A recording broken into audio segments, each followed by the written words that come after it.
tidak mengambil. Jadi saya itu orangnya tuh nggak kaku-kaku banget gitu loh. Banyak orang kalau udah merasa beda keyakinan, dia mah beda sama saya gitu kan, banyak seperti itu. Iya. Padahal sudah jelas agama itu kan sebenarnya untuk mempersatukan kita, bukan untuk membuat kita berpisah kan? Tetapi itulah yang kita bilang, Bang. Kalau contohnya suatu agama itu contohnya merasa ingin mengambil alih kekuasaan, itulah yang menjadi problem ujung-ujungnya. Ya kan? Iya, betul. Makanya selalu saya bilang, Bang, kalau di dalam saya, Bang, kalau ketemu sama politik dari Kristen, contohlah, seorang pendeta mencalonkan jadi bupati di Sumatera Utara gitu kan. Saya selalu bilang apa? Cabut gelar pendetamu, masuk kamu ke politik. Jangan gunakan gelar pendetamu, karena apa? Di dalam politik itu tidak sama di dalam agama. Saya bilang gitu. Kalau politik itu dia itu bisa mementingkan kepentingan suatu golongan, tetapi yang lain tidak diperhitungkan. Saya bilang gitu. Karena apa? Politik, saya bilang gitu kan. Sedangkan agama itu harus melindungi keseluruhan. Kan gitu posisinya. Iya, benar. Iya, paham. Betul, bahkan kalau di dalam agama apa? Teman kita ada yang sakit satu, ya kan? Yang sakit satu nih, bagaimana cara kita untuk menyembuhkan dia? Teman yang sehat ini, ya udah kamu makan 1 hari 1 kali dulu ya, kita bantu dulu teman yang ini kan gitu kan? Sedangkan di dalam politik, daripada ngurusin yang satu orang ini, ya kan? Lebih baik ya udah dihilangkan aja, yang penting kita urusin yang banyak ini. Itu dalam politik. Ngeri kan gitu loh. Iya, betul. Karena kepentingan adanya gitu loh. Benar, Bang. Jadi kita dialog pagi, kita mau bahas apa ini, Bang? Surga neraka, Bang. Bang, Assalamualaikum, Gurunda. Waalaikumsalam warahmatullahi wabarakatuh. Gurunda, nih si Meme pesen gini semalam ke Gurunda. Katanya, Bang, tolong sampein Bang ke Bang Cuma. Kenapa, Bang Me? Ya, kata dia tema malam ini buat nanti katanya Islam atau Kristen yang mengikuti ajaran Nabi katanya. Yang dia kuasain itu, Bang. Oh ya, baik. Siap, Gurunda. Siap. Ini ada tema menarik nih dari sahabat kita terkait dengan surga dan neraka. Iya, benar. Baik. Silakan Gurunda. Lanjut, nyimak. Oke, Bang, kita bisa mulai atau gimana? Silakan. Oh, boleh, Bang, boleh. Iya.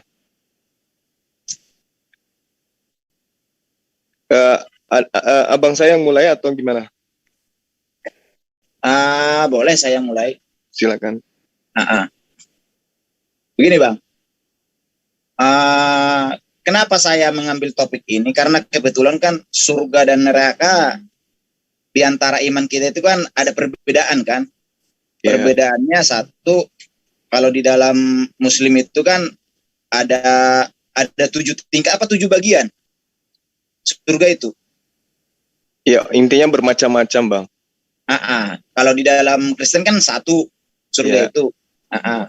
Terus di dalam Muslim itu kan nanti di surga ada hubungan seksual, sedangkan di dalam Kristen itu kan tidak ada. Jadi saya hanya mau menguji kebenarannya aja di antara iman kita gitu loh. Iya. Kita hanya sharing aja di sini kan. Makanya saya artinya gini, Bang. Masalah kita masuk ke masalah inilah seksual lah posisinya ya kan, hubungan seksual.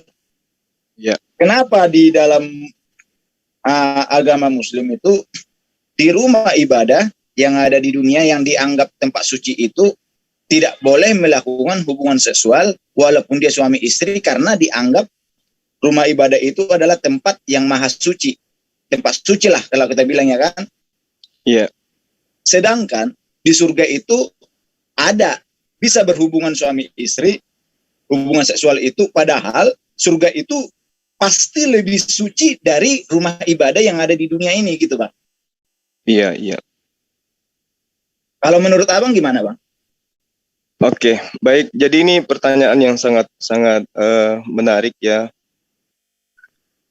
Jadi memang terkadang kalau kita tidak memahami atau tidak ingin memahami tentang konsep daripada manusia dan kodratnya dan kaitannya dengan kodrat makhluk lain, itu memang agak susah untuk kita terima kondisi ini. Jadi di dalam Islam terkait dengan berhubungan badan itu adalah bagian daripada kesempurnaan makhluk Tuhan yang diciptakan dalam bentuk fi aksani takwim. Jadi manusia dicipta oleh Allah dengan perangkat-perangkat yang ada pada diri manusia, itu tentu adalah merupakan sebuah bentuk bahwa Tuhan itu memang benar-benar maha sempurna.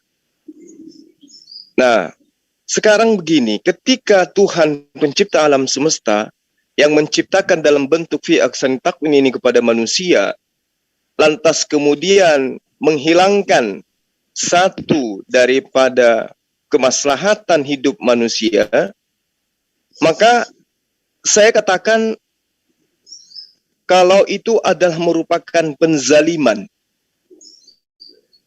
Kalau misalnya tumbuhan kemudian nanti di kehidupan berikutnya mereka tidak bersetubuh, tidak apa-apa, karena mereka memang adalah dari kodratnya seperti itu. Tapi kalau kemudian manusia yang dicipta dari awalnya memang sudah seperti itu, kemudian dihilangkan apa yang menjadi kodratnya, itu adalah penzaliman. Dan mustahil pencipta alam semesta yang maha pengasih, maha penyayang terhadap makhluk, itu memberlakukan hal seperti itu terhadap makhluknya. Jadi kalau kemudian kita memiliki pemahaman sempit terhadap bersetubuh, ya memang kita akan berpikir seperti itu. Makanya di dalam Islam itu diatur syariatnya sedemikian rupa. La taqrabuz zina. Kenapa orang itu dilarang, diharamkan mendekati zina? Karena zina itu nikmat. Siapa bilang zina itu bukan nikmat? Nikmat. Itu ujian. La taqrabuz zina, jangan kau mendekati zina. Kenapa? Karena kecenderungan manusia adalah mau, ingin, bermimpi untuk kemudian merasakan kenikmatan. Apa sih kenikmatan tertinggi dalam kehidupan manusia? Bahagia. Bahagia seperti apa yang diinginkan oleh manusia dalam hidupnya? Apakah hanya bersetubuh? Tidak. Tapi bersetubuh adalah bagian yang tidak terpisahkan dari sebuah kebahagiaan. Itu poinnya.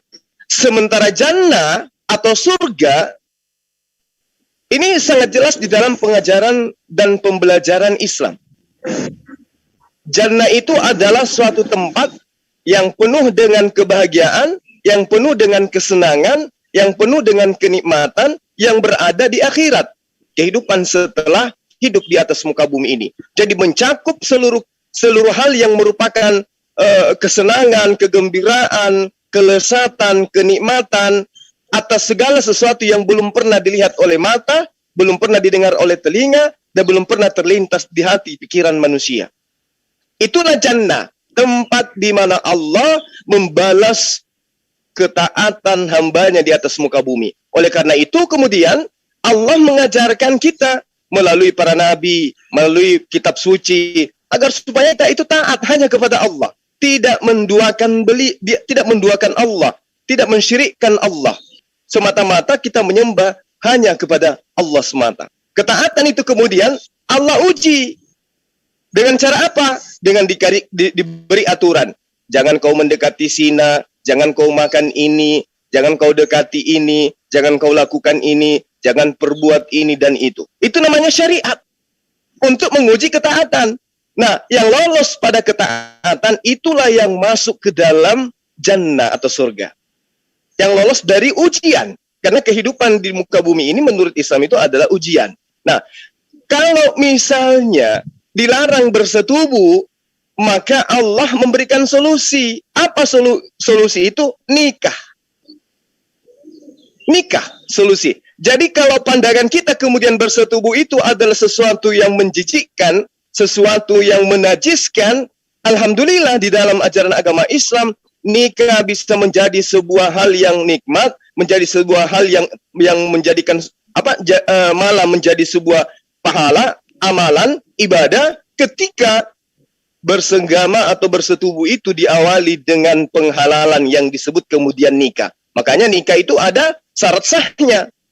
Makanya dilarang jangan berzina. Kenapa? Karena kenikmatan tertinggi yang dimiliki secara biologis oleh manusia adalah bersenggama. Ini nggak bisa kita hilangkan dari kodrat manusia. Nah, kemudian kalau kita katakan di masjid nggak boleh bersenggama. Betul. Karena masjid itu adalah tempat ibadah, tempat pengabdian.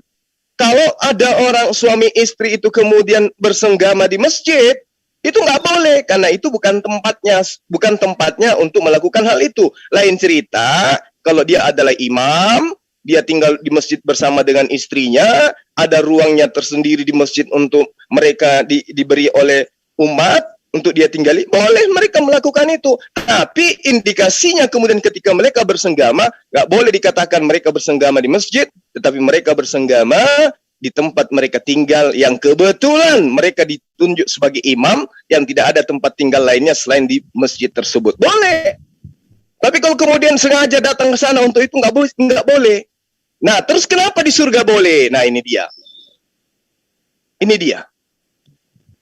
Umat Islam mengakui bahwa Allah itu Ar-Rahman Ar-Rahim. Allah Maha Tahu. Menciptakan segala sesuatu, tahu Allah itu. Bukti misalnya nih, analogi sederhana. Kita memelihara ayam. Tahu kita gimana menyayangi ayam. Jam sekian kita kasih makan. Jam sekian kita kasih minum. Jam sekian kita beginikan dan begitu. Wujud kasih sayang. Begitulah Allah kepada hambanya. Allah tahu hambanya butuh hubungan biologis. Allah tahu ciptaannya itu dilengkapi dengan kesenangan. Bisa makan, bisa minum, bisa tidur. Semua itu mau dihilangkan. Padahal dikembalikan pada tempat yang nikmat. Tempat kesenangan, tempat kegembiraan. Setelah mereka mengabdi, dicipta tanpa dia minta sebelumnya. Ya Allah ciptakan aku menjadi manusia. Tidak. Tapi sekonyong-konyong Allah menciptakan sebagai wujud rahmatnya. Aku ciptakan kau manusia, tak lain dan tak bukan untuk mengabdi kepada aku. Wa ma khalaqtul jinna wal insa illa liya'budu. Ketika kemudian sosok manusia dikembalikan ke jannah, kembalikan ke surga, kemudian kodratnya dihilangkan, ini penyiksaan. Ini bukan kenikmatan, ini bukan kebahagiaan, ini bukan kegembiraan, tapi ini kesengsaraan. Ini neraka. Yang tadinya punya lambung, yang tadinya punya usus, yang tadinya punya jantung, hati, mulut, di mana komponen dari biologis itu menciptakan sebuah rasa, menciptakan sebuah ide, gagasan, mampu berpikir dan seterusnya karena adanya komponen biologis, itu dihilangkan, itu penyiksaan. Kemudian kelebihannya di dalam surga Islam, itu tidak seperti surga yang ada bersenggama yang kita lakukan di atas muka bumi. Bersenggama di atas muka bumi, kalau dia bersenggama kepada yang bukan muhrim, dosa. Di surga itu dihalalkan oleh kita masing-masing pasangan yang diberikan oleh Allah. Dihalalkan. Nggak ada lagi nikah, tapi dihalalkan kepada pasangan yang memang sudah ditunjuk oleh Allah. Namun, memang terkadang sebagai manusia biasa, kalau kita berbicara mengenai surga, yang kita pikirkan itu hal cabul. Padahal di dalam ajaran agama Islam, tentang bersenggama itu adalah 1% dari jutaan persen kebahagiaan yang ada di sana. Sama ketika kita di atas muka bumi. Apakah setelah kita menikah yang kita kerjakan hanya bersenggama terus siang malam? Tidak. Kita rekreasi, kita piknik, kita berkumpul sama sahabat, berkumpul bersama teman, ngerumpi, dan seterusnya. Ini di surga, ini di jannah, yang tadinya kita ke Ancol, yang tadinya kita ke Bali rekreasi, di sana itu jauh lebih indah, ya. di mana tempat kita ingin piknik, ingin rekreasi dan seterusnya, jauh lebih indah. Sehingga hal persenggamahan itu adalah 1% dari kebahagiaan yang lain. Nah, lalu kenapa kemudian Al-Quran itu selalu menggariskan surga itu ada bidadari, surga itu begini, dan kenapa? Karena Al-Quran datang kepada umat jahiliyah pada awalnya, mengajak mereka meninggalkan segala kejahatan yang mereka lakukan, yang gemar seks bebas, yang gemar mengundi nasib, yang gemar kemudian minum minuman haram. Maka Rasulullah diutus oleh Allah untuk merangsang orang-orang tadi, jahiliyah tadi, meninggalkan semua kenikmatan yang diharamkan itu, menuju kepada kenikmatan yang dihalalkan. Apa itu? Taat kepada Allah, taat kepada Rasul. Ya, ini sekelumit tentang surga, abangku. Mudah-mudahan bisa dipahami bahwa ketika kita dicipta oleh Allah, itu dikasih kodrat, dikasih hasrat, dikasih sifat, dikasih potensi, dikasih kemudian ide, gagasan, pikiran, dan seterusnya. Kemudian ketika kita dibangkitkan di hari akhirat, di hari kemudian, semua perasaan itu dihilangkan. Ini penyiksaan. Ini bukan kebahagiaan. Di mana yang tadinya kita semangat mencari nafkah, tinggalkan rumah, tinggalkan keluarga untuk mencari nafkah demi untuk kebahagiaan. Sampai di rumah kita bertelekan dengan istri, dengan anak, kita kumpul dengan mereka, kemudian kita melakukan hak-hak kita sebagai seorang suami, dilayani, disantuni, diberikan kepuasan batin dan seterusnya. Ini kodrat manusia dan itu akan dihilangkan. Na'udzubillah, summa na'udzubillah. Itu penyiksaan. Jangan terlalu jauh, sahabatku. Orang yang melakukan kejahatan, kemudian dia dipenjara, jangan setahun, jangan 10 tahun. Sebulan aja di penjara, masuk di sel, tanpa istri di sana, tanpa layanan anak, istri, pembantu, dan seterusnya. Itu penyiksaan. Meski dia dalam keadaan taubat, meski dia dalam keadaan sholat sepanjang hari, atau berdoa sepanjang hari di dalam kerangkeng itu, tentu dia akan tersiksa. Kenapa? Karena kodratnya sebagai makhluk adalah bebas menikmati apa yang Allah berikan, menikmati dan merasakan apa yang Tuhan berikan. Itulah gambaran secara analogi terhadap surga atau jannah yang ada digambarkan di dalam Islam. Terima kasih, sahabatku. Silakan. Oke, Bang. Jadi begini, Bang. Jadi ya. Nah, kalau kita merujuk kepada nafsu itu kan, nafsu kedagingan itu kan berasal dari keinginan daging kita gitu kan. Iya, artinya benar. Kenapa Allah izinkan itu kepada manusia memiliki nafsu kedagingan? Ini kan punya tujuan tersendiri. Artinya apa? Nafsu kedagingan senggama itu diberikan kepada umatnya manusia bukanlah hanya untuk kenikmatan, tetapi memang dia punya tujuan, punya dasar, yaitu apa? Untuk berkembang biak, untuk beranak cucu, untuk supaya memenuhi manusia dapat memenuhi bumi ini kan gitu kan? Ya, benar. benar. Tetapi gini, Bang. Tetapi pada saat nanti hari kiamat terus manusia dibangkitkan, maka di surga itu nanti tidak ada lagi tujuan Allah itu nanti untuk menambah keturunan lagi. Maka itulah sebabnya di dalam kekristenan saya, di dalam Alkitab saya dikatakan apa? Daging dan darah itu tidak memiliki bagian di surga. Artinya apa?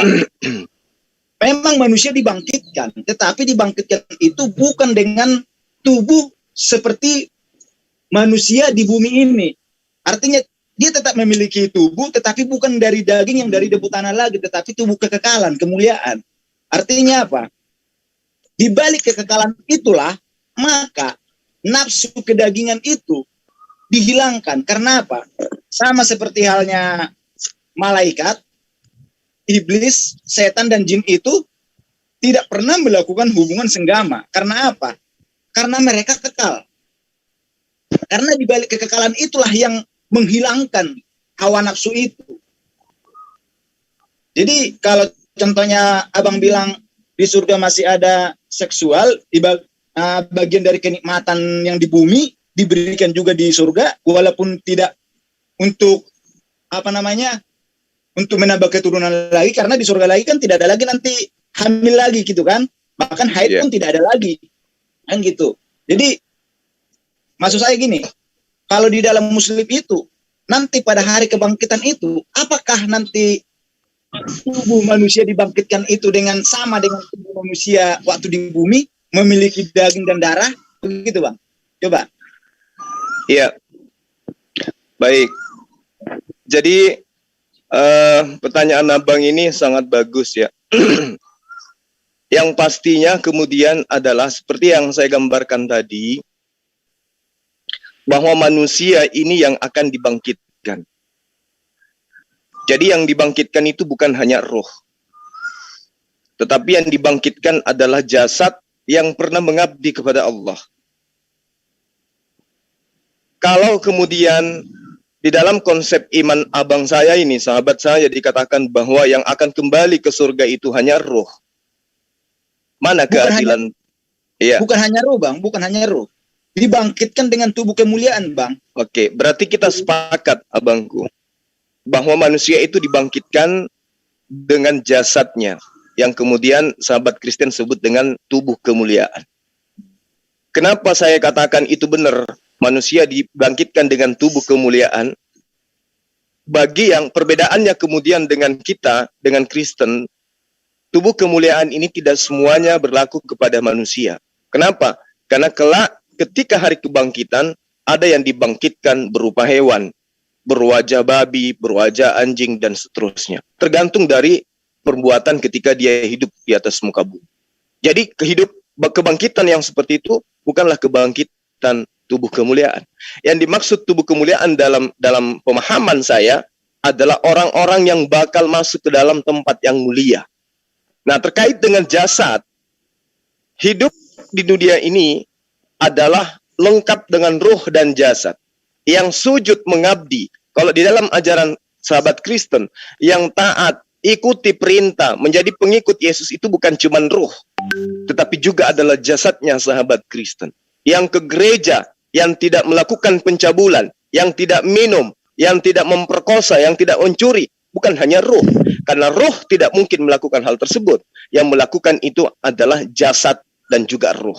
Oleh karena itu, keadilan Tuhan harus membalas juga kepada jasad tersebut. Yang sujud adalah yang jasad, yang ke gereja adalah yang jasad, yang taat adalah yang jasad, yang mendengarkan firman Tuhan adalah yang jasad. Maka tidak mungkin kemudian mereka tidak mendapatkan balasan dari pencipta alam semesta. Contoh misalnya, ketika saya ingin melakukan satu tindakan kriminal, tindakan itu tidak akan terjadi tanpa jasad. Tidak mungkin roh saya mampu mukul orang, gak mungkin roh saya mampu membunuh orang, gak mungkin kemudian roh saya mampu berzina, memperkosa anak orang misalnya. Begitu juga demikian sebaliknya, gak mungkin tubuh saya berinfak, roh saya berimpak tanpa jasad. Gak mungkin kemudian roh saya itu bisa beribadah tanpa jasad. Gak mungkin saya punya roh datang ke masjid tanpa jasad. Berarti yang sujud adalah jasad dan roh, maka kedua-duanya pun harus mendapatkan imbalan. Ini digambarkan di dalam kehidupan umat Islam, bahwa tidak ada kemudian susah bagi Allah untuk membangkitkan tulang belulang yang sudah hancur menjadi tanah. Kata Allah dalam surah Yasin, ya, wa daraba lana masalan wa naziya halqa, dan seterusnya, bahwa ketika orang-orang pada saat itu bertanya, ya Muhammad, apakah tulang belulang yang sudah kayak begini bisa bangkit di hari kemudian? Apa kata Allah? Qul, katakan kepada mereka ya Muhammad, kalau dia sang Tuhan pencipta alam semesta mampu menciptakan yang tidak ada menjadi ada, maka tidak adalah berat bagi Allah untuk kemudian membangkitkan tulang belulang yang sudah ada komponennya. Ini gambaran, artinya bahwa yang bangkit kemudian adalah tubuh, jasad manusia. Ada yang menjadi jasad mulia karena akan kembali ke jannah, ada yang menjadi jasad yang terkutuk atau laknat yang akan kembali ke neraka. Ini penggambaran jelas. Oleh karena itulah kemudian ketika Al-Quran menerangkan tentang surga, maka apa yang terpikir dalam diri manusia itu benar, bahwa Allah menerangkan wa may yaghshu an dzikri rahman nuqayyid lahu syayatin syaitana. Lalu diterangkan terakhir daripada ayat ini, pahu walahu qarin. menjadi teman karibnya. Siapa mereka? Yaitu barang siapa berpaling dari pengajaran Allah yang Maha Pengasih, berpaling dari Al-Quranul Karim, maka kami biarkan setan menyesatkan mereka dan menjadi teman karibnya. Ini penggambaran tentang surga. Bahwa ketika kemudian orang-orang itu meninggalkan perintah Allah, menghalalkan segala apa yang menjadi ketetapan Allah untuk mengikuti kemudian angan-angan kosong, mereka akan masuk ke dalam surga, diberikan tempat di sana, kemudian tidak menjalankan syariat sesuai dengan yang diajarkan, maka itu hanya halusinasi belaka. Kembali kepada tema bahwa di dalam ajaran Islam yang mendapatkan siksaan di neraka adalah jasad, tidak mungkin jasad kemuliaan, tidak mungkin hanya roh, tentu dia yang berzina, yang mencuri, yang merampok yang akan disiksa di dalam neraka. Lalu kemudian yang masuk ke dalam surga adalah tubuh kemuliaan, tubuh yang ada seperti sekarang dikatakan mulia karena mereka suci dari dosa, walaupun mereka pernah melakukan dosa, tetapi kemudian mereka bertaubat dan taubatnya itu taubatan nasuha, yaitu taubat bersungguh-sungguh bertaubat, tidak lagi melakukan kemaksiatan, maka tubuh mereka itu suci, kudus, kembalinya kepada tempat yang kudus. Disebut oleh sahabat Kristen tubuh kemuliaan. Kenapa kemudian saya mengatakan itu? Sahabat saya izinkan saya mengambil sebuah dalil di dalam pengajaran Lukas 12 nomor 37 diterangkan, berbahagialah hamba-hamba yang didapati tuannya berjaga-jaga ketika ia datang. Aku berkata kepadamu, sesungguhnya ia akan mengikat pinggangnya dan mempersilahkan mereka duduk makan, dan ia akan datang melayani mereka. Dan itu di mana? Di surga. Ini penggambaran. Lalu kemudian diterangkan di dalam Lukas 13:29, dan orang akan datang dari timur dan barat, dari utara dan selatan, dan mereka akan duduk makan di dalam kerajaan Allah. Mohon maaf, kalau hanya ruh, saya rasa ruh tidak akan makan. Yang dikatakan makan adalah ruh dan jasad. Oleh karena itulah, mau dia tubuh kemuliaan akan kembali kepada jasadnya sendiri yang dulu pernah mengabdi kepada Allah. Yang pernah mengabdi kepada Tuhan, itulah yang akan mendapatkan upah, bukan hanya ruh. Demikian sementara abangku, silakan. Ya, jadi begini bang.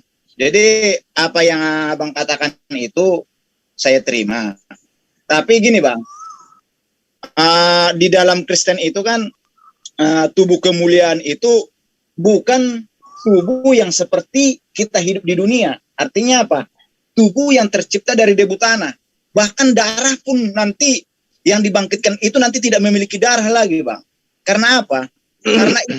Karena itu sudah dicontohkan oleh Yesus sendiri. Pada saat dia disalib, darahnya itu tertumpah, ya kan? Terus pada saat dia bangkit dengan tubuh kemuliaan. Artinya apa? Bukan dengan tubuh yang awalnya, tetapi diubahkan menjadi tubuh kemuliaan. Artinya apa? Tubuh yang kekal. Karena di surga itu nanti akan hidup kekal. Seperti itu kan? Itulah makanya dibilang tubuh itu tidak seperti daging pada umumnya manusia sekarang di bumi. Tetapi dia berbentuk tubuh. Tetapi dia itu tubuh kekekalan, kemuliaan. Apa, dan saya juga secara rinci tidak dijelaskan terbuat dari mana, saya kurang tahu. Tetapi yang jelas bukan dari daging, yang dari debu tanah lagi. Karena daging dan darah itu tidak memiliki bagian di surga. Sedangkan kalau di muslim itu, kalau dibangkitkan itu nanti dari kematian, apakah dia tubuhnya sama seperti tubuh manusia waktu di bumi dan memiliki darah juga? Coba abang jelaskan. Baik, abangku yang semoga dirahmati Tuhan pencipta alam semesta.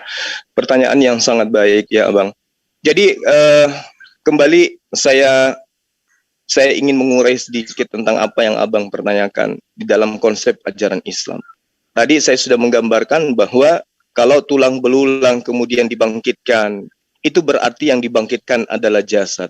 Ketika berbicara mengenai jasad, berarti berbicara mengenai komponen-komponen yang ada pada diri manusia. Pembedanya kemudian, di jannah itu tidak ada lagi buang air besar, buang air kecil, tidak ada lagi sperma, ya, tapi hanya merupakan uap-uap yang harum, bunga kasturi, harum kasturi. Diterangkan kemudian di dalam pengajaran Rasul Muhammad SAW bahwa di surga kelak nanti itu manusia lengkap dengan darahnya, lengkap dengan apa yang kemudian menghidupkan mereka. Jadi dia tidak hidup seperti roh. Nanti kalau diizinkan saya akan menggambarkan kehidupan roh di surga itu seperti apa. baik menurut Quran maupun menurut kitabnya sahabat Kristen. Islam diberi petunjuk yang sangat luar biasa oleh Rasulullah Muhammad sallallahu alaihi wasallam. Samiluhum bidimaihim fa innahu laisa qalbun yuqlamu fillahi illa ya'ti yaumal qiyamah yatma launuhu launun dami warinuhu misk. Bungkuslah jasad mereka para syuhada sekalian dengan darah-darahnya. Sesungguhnya mereka akan dibangkitkan dan datang di hari kiamat dengan berdarah-darah, warnanya warna darah, namun aromanya seharum kasturi. Ini bukti bahwa di dalam pengajaran Islam, manusia bangkit layaknya manusia yang sekarang. Jadi dia kemudian tidak jadi lupa ingatan, lupa terhadap dirinya yang dulu ketika di dunia. Tetapi ketika di jannah nantinya, begitu Bang Jawad dibangkitkan, masuk ke jannah, bertemu dengan Bang Zuma, kita akan saling kenal.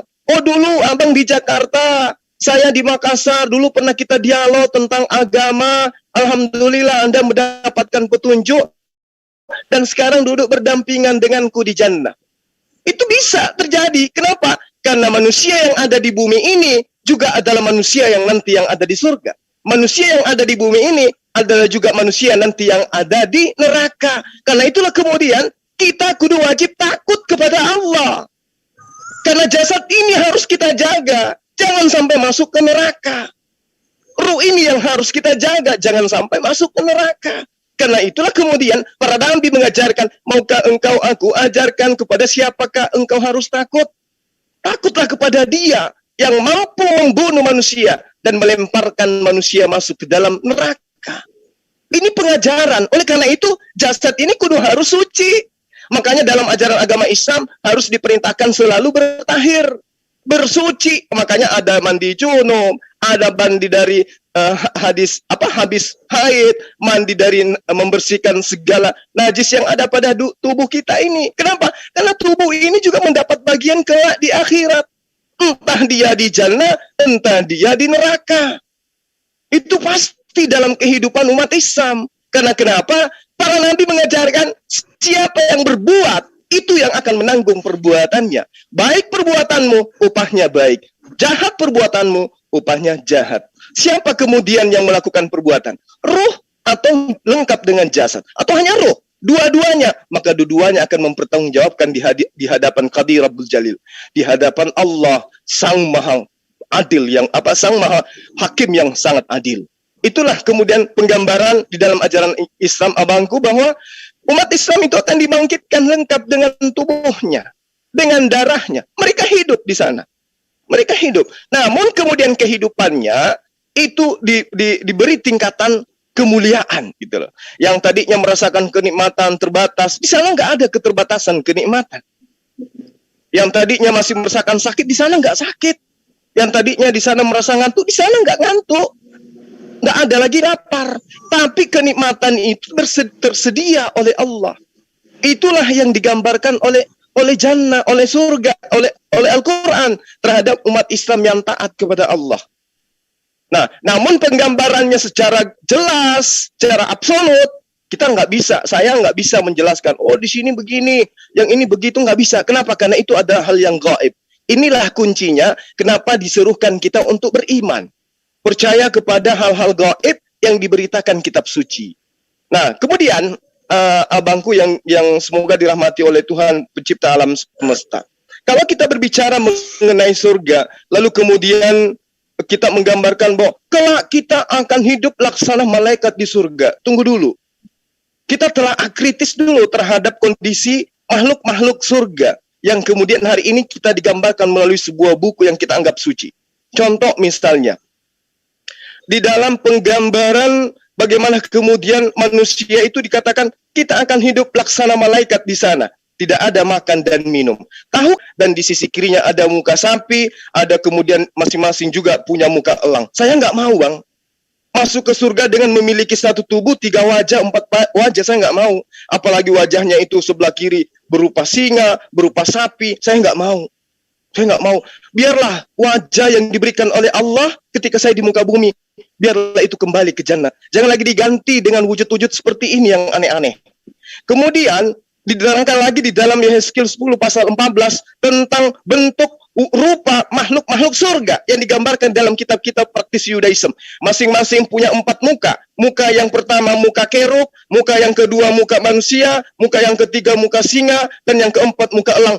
Sungguh, sekali lagi saya katakan, saya nggak mau, biarpun muka saya jelek seperti ini, ketika aku dibangkitkan, mohon ya Tuhan, jangan kembalikan wajah dan rupa saya dengan model kayak begini, satu tubuh tapi kepala 4.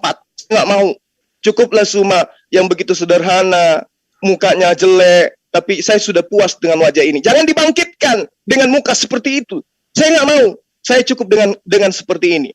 Jadi penggambaran kemudian hidup seperti di surga itu saya nggak mau, Bang. Seperti malaikat nggak mau. Saya mau hidup di surga laksana manusia. Bisa makan, bisa minum, bisa bahagia bersama keluarga. Sekian, sementara saya akan Bang. Yehezkiel berapa itu, Bang? Tadi saya nyebut apa ya? Yehezkiel 10 pasal 14 dan yang satu itu Yehezkiel 1 pasal 10. Mohon maaf kalau saya keliru nyebut ayat atau nomor pasal.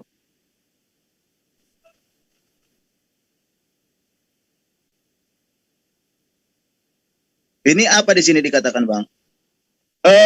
Saya hanya menggambarkan tentang sosok malaikat di surganya sahabat Kristen. Sorry, di surga di Samayim, di langit menurut pemahaman Yudaism.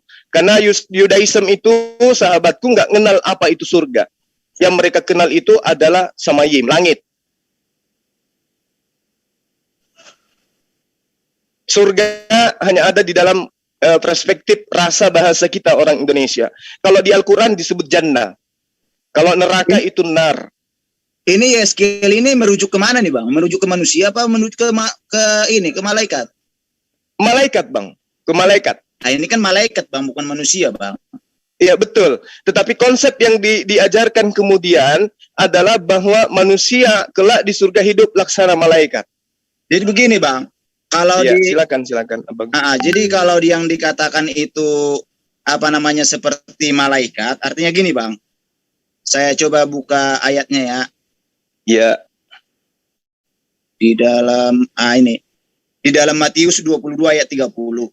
Karena pada waktu kebangkitan orang tidak kawin dan tidak dikawinkan melainkan hidup seperti malaikat di surga. Artinya, Bang, bukan berarti manusia itu dibangkitkan seperti malaikat, bukan. Arti makna ayat ini, Bang, merujuk kepada tidak ada lagi kawin dan mengawinkan, artinya tidak ada lagi hubungan seksual, hanya merujuk kepada hubungan seksual itu, Bang.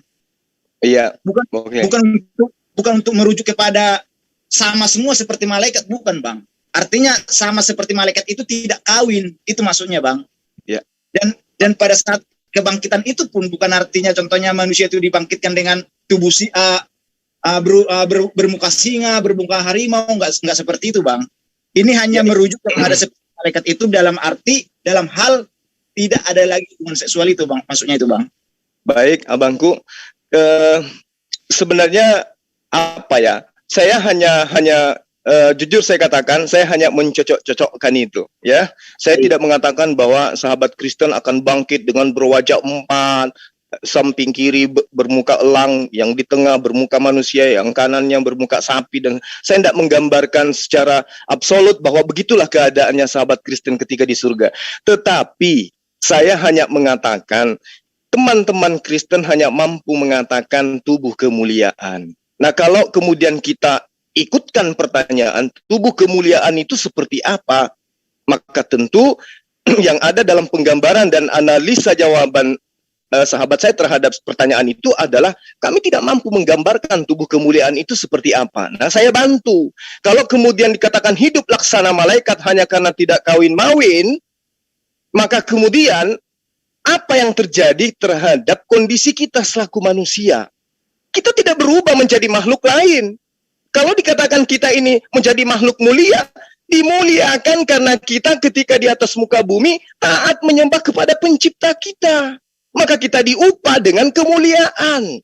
Bukan hanya tubuhnya yang mulia, pola hidupnya, tata laksana kehidupannya, pergaulannya, semua mulia. Bahkan persetubuhannya pun mulia. Makannya pun mulia. tempat tidurnya mulia, tempat tinggalnya mulia, semuanya mulia. Itu yang dimaksud jannah, tempat kemuliaan. Orang yang masuk ke dalamnya adalah orang-orang yang memiliki tubuh kemuliaan. Mulia rohnya, mulia jasadnya, tapi tidak berubah menjadi makhluk lain. Tetap aja manusia yang melaksanakan perbuatan mungkar di atas muka bumi, manusia itu juga yang akan dibakar di neraka. Yang melakukan ketaatan di atas muka bumi, manusia itu juga yang mendapatkan upah. Tidak berubah menjadi makhluk lain. Yang tadinya kita adalah manusia yang susah payah, sakit-sakitan kita sujud kepada Allah, lalu kemudian ketika kita diberi pembalasan yang bersusah-susah ini ditinggal menjadi tanah, kemudian ada sosok lain yang mendapatkan upah yang harusnya diberikan kepada makhluk yang tadinya taat. Nauzubillah, itu tidak terjadi. Secara logika, secara akal sehat, secara kitab suci, itu tidak akan mungkin terjadi. Makanya abangku, sengaja saya membacakan tadi data, dalil, supaya saya tidak dikatakan ngarang gitu loh. Saya menerangkan kepada abang, lagi-lagi saya tambahkan dalam Lukas 22 nomor 30. Bahwa kamu akan makan dan minum semeja dengan aku di dalam kerajaanku. Dan kamu akan duduk di atas tahta untuk menghakimi kedua-belah suku Israel. Kalau kita mengatakan tubuh kemuliaan itu hanya berupa roh, saya nggak bisa gambarkan bagaimana kemudian sosok roh itu makan. Matius 8 pasal 11, Yesus yang berkata, Yesus bukan aku. Aku Yesus berkata kepadamu, banyak orang akan datang dari timur dan barat, lalu duduk makan bersama dengan Abraham, Ishak, Yakub di dalam kerajaan surga. Ini dalil bang, ini dalil, ini data. Namun sayang kemudian, terkadang yang saya temukan di dalam kehidupan nyata saya adalah seperti yang ketika saya berdialog langsung bersama dengan salah satu lulusan terbaik menurut dia S2 Teologi Makassar, saya duduk nongkrong dari jam 10 pagi sampai jam 11 malam. Kami ulas apa yang dia sesi tanya kepada saya bertanya ke dia, saya tidak pegang Bible, dia menggunakan Bible sampai 4, saya tidak bawa apa-apa. Saya terangkan kepada dia, yang membuat Anda benci terhadap jannah, terhadap surganya umat Islam adalah karena di situ ada bidadari. Di tempat Anda tidak ada bidadari. Yang di tempat Anda tidak ada bersenggama. Itu aja. Kenapa? Karena yang ada di dalam benak Anda, bersenggama itu adalah kenajisan. Padahal sekarang Anda mencari wujud manusia, itu berkat senggama. Anda tidak mungkin ada di depan saya petantang-petenteng kalau bukan karena senggama. Dan Anda hadir karena orang tua melakukan sebuah ibadah. Ibu, bapak melakukan ibadah di hadapan Tuhan, melakukan satu kewajiban sebagai manusia, melakukan persenggamaan, Anda hamil, karena itu perintah. Beranak cuculah, itu perintah. Yang melaksanakan persenggamaan itu, berarti dia beribadah kepada Allah. Dan kemudian, senggama tidak asal senggama, harus memiliki syariat. Bagaimana mensahkan kemudian persenggamaan, supaya halal di mata Allah. Itulah yang dimaksud dengan nikah, ijab kabul dan seterusnya. Nah, kemudian abang saya ini memang pemikiran ini akan tertutup ya, tertutup dengan doktrin dan dogma ketika yang muncul kemudian adalah pemahaman fundamental dari Islam orientalis yang selalu mengatakan bahwa di surga itu ada pesta seks, di surga itu ada pesta ini dan itu. Ya memang itu akan menutup pemikiran kita untuk memahami lebih jauh. Tapi apakah benar kitab suci umat Islam mengajarkan demikian? Tidak. Tidak. Indah sekali penggambaran surga menurut Al-Quran itu. Indah sekali. Bagaimana kemudian yang tadinya kita bangun subuh, jam 4 subuh, sujud kepada Allah. Air lagi dingin, di musim hujan yang dingin kita ridha. Wudhu subuh-subuh untuk sujud kepada Allah. Kemudian yang sujud ini tinggal di dalam tanah. Tidak bangkit untuk menerima upah dari Allah. Itu mustahil. Secara akal tidak mungkin. Maka tubuh kemuliaan itu adalah tubuh jasmani yang ada sekarang yang senantiasa sujud kepada Allah. Kalau dalam Kristen, tubuh kemuliaan itu adalah tubuh yang rajin ke gereja. Tubuh kemuliaan itu adalah tubuh yang rajin baca gospel. Tubuh kemuliaan itu adalah tubuh yang rajin berikan perpuluhan. Itulah tubuh Anda. Tubuh Anda, jasad Anda yang akan menerima upah itu. Dan juga ketika Anda masuk neraka, tubuh Anda yang sering ngepil, yang sering menggaruk-garuk itulah yang akan disiksa di neraka. Bukan tubuh kemuliaan. Bukan tubuh kemuliaan. Kenapa bukan tubuh kemuliaan? Karena kalau diambil konsep bahwa manusia bangkit dengan tubuh kemuliaan, apakah tubuh kemuliaan juga masuk ke jannah, ke neraka? Tidak. Tapi yang masuk ke neraka adalah tubuh laknatullah. Tubuh yang dilaknat oleh Allah. Karena dalam kehidupannya di atas muka bumi, di masa mereka diperintahkan oleh Nabi, kumpulkan olehmu harta surga. Dan harta surga tidak lekang dimakan oleh karat. Apa harta surga itu? Menurut para Nabi, termasuk Yesus, harta surga itu adalah perbuatan baik, perbuatan yang terpuji, amalan yang baik, pahala-pahala kebajikan. Makanya kemudian, mohon maaf saya pinjam sedikit lagi. Ketika seorang pemuda yang kaya raya datang kepada Yesus, "Wahai guru, perbuatan baik seperti apa yang harus saya lakukan sehingga aku masuk ke dalam kerajaan Allah?" Apa kata Yesus? "Hormati bapakmu, jangan ada ini, jangan ada itu, tinggalkan ini. Semua itu sudah aku lakukan, wahai guru." Apa kata Yesus? "Jual hartamu, berikan kepada fakir miskin." Artinya apa? Ternyata masuk surga bukan mengimani Yesus mati di tiang salib, tetapi masuk surga adalah melakukan perintah Allah, bersedekah, berimpak, zakat, perpuluhan, dan seterusnya. Ini data di dalam kitab suci kita. Jadi kita tidak bisa memungkiri tentang surga. Surga itu adalah tempat keindahan, tempat kegembiraan, di mana kodrat manusia satu paket dengan jannah. Kalau misalnya saya pinjam Taman Eden atau Gan Eden, taman yang ada di surga, atau di jannah, atau paradiso. Bagaimana kemudian Tuhan memberikan? Nikmati segala sesuatunya. Silakan Anda melakukan apa yang Anda suka. Tapi satu syarat, jangan kamu mendekati pohon ilmu pengetahuan. Ini cuma indikasi untuk mencetuskan tujuan Allah menciptakan Adam untuk di bumi. Baiklah kita menciptakan manusia untuk apa? Bukan untuk di Gan Eden, tetapi untuk mengisi bumi. Artinya bahwa adapun pohon kehidupan yang ada di surga, di Gan Eden, itu hanya merupakan penyebab apa yang Tuhan inginkan terjadi. Terbukti bahwa ketika Adam dilarang untuk makan itu, dia benar-benar menuju kepada apa yang menjadi tujuan Tuhan menciptakan manusia. Apa itu? Baiklah kita menciptakan manusia serupa dan gambar kita. Untuk apa? Untuk tinggal di Gan Eden? Tidak. Tapi untuk apa? Untuk mengisi bumi, maka perintahnya beranak cuculah. Jadi kita di bumi ini bukan karena dosa, bukan, tapi karena memang proses penciptaan sebelum kita dicipta, bahkan sebelum kita dirancang, memang sudah ditetapkan untuk mengisi bumi. Tapi endingnya kembali kepada dua tempat, entah jannah atau neraka. Jadi begini Bang. Begitu abangku, silakan. Silakan. Jadi begini Bang, biar saya jelaskan sama Abang. Tadi Abang juga udah terlalu jauh masuk ke Taman Eden, jatuhnya jadi. Baik, ya saya minta maaf. Silakan. Nanti kita bisa bahas nanti di situ, nanti bisa saya jelaskan juga nanti masalah jatuhnya manusia ke dalam dosa. Jadi gini Bang. Baik. Silakan, saya juga perlu jelaskan ke Abang. Arti kata tubuh kemuliaan di dalam kekristenan itu artinya adalah tubuh yang dibangkitkan, yang bukan berupa daging lagi dan tidak memiliki darah lagi. Itu namanya tubuh kemuliaan. Itulah tubuh kemuliaan itu bukan berarti dikatakan tubuh kekudusan, bukan. Tetapi kemuliaan itu memaknai kepada kekekalan, Bang. Makanya pada saat nanti hari kebangkitan, semua manusia itu dibangkitkan.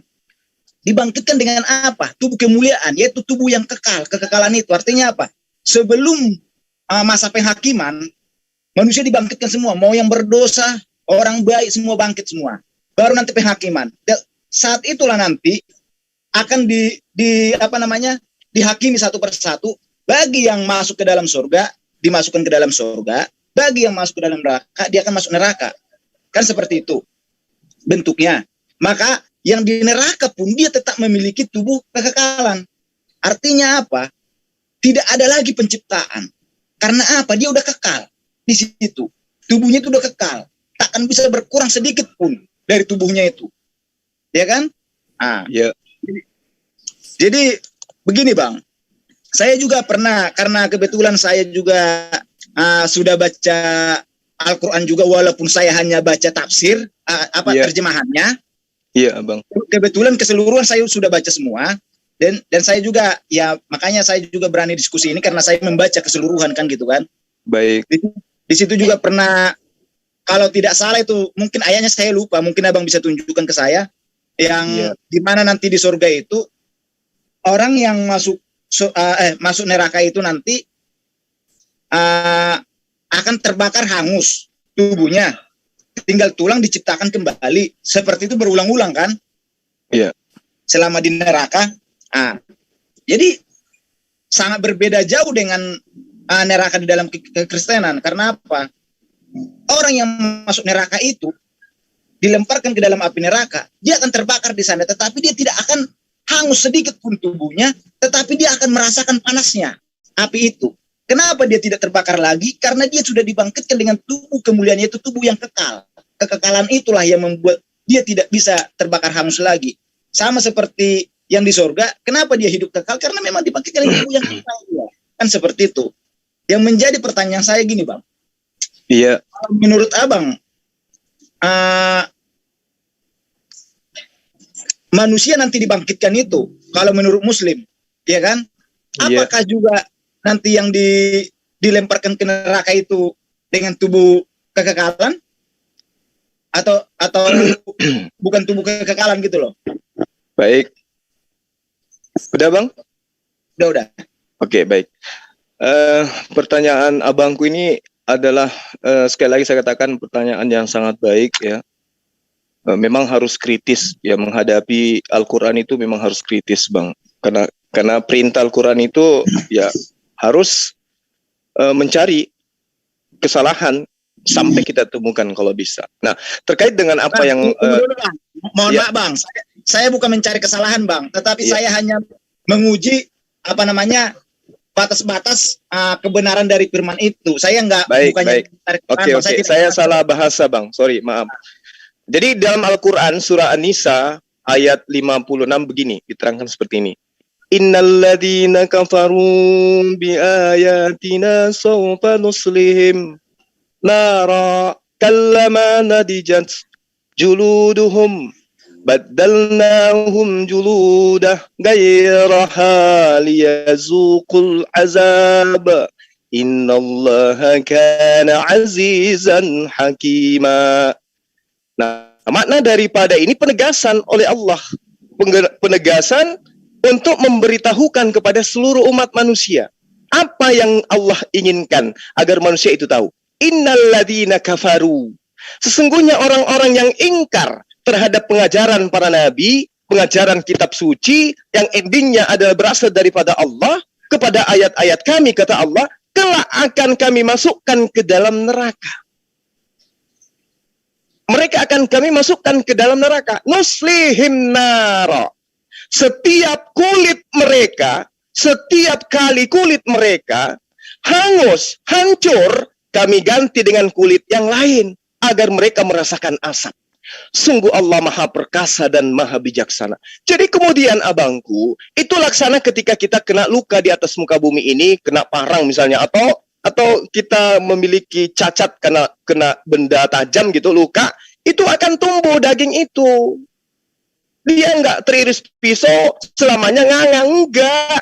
Ini yang diterangkan oleh Quran. Innalladzina kafaru bi ayatina sawfa nuslihim nara.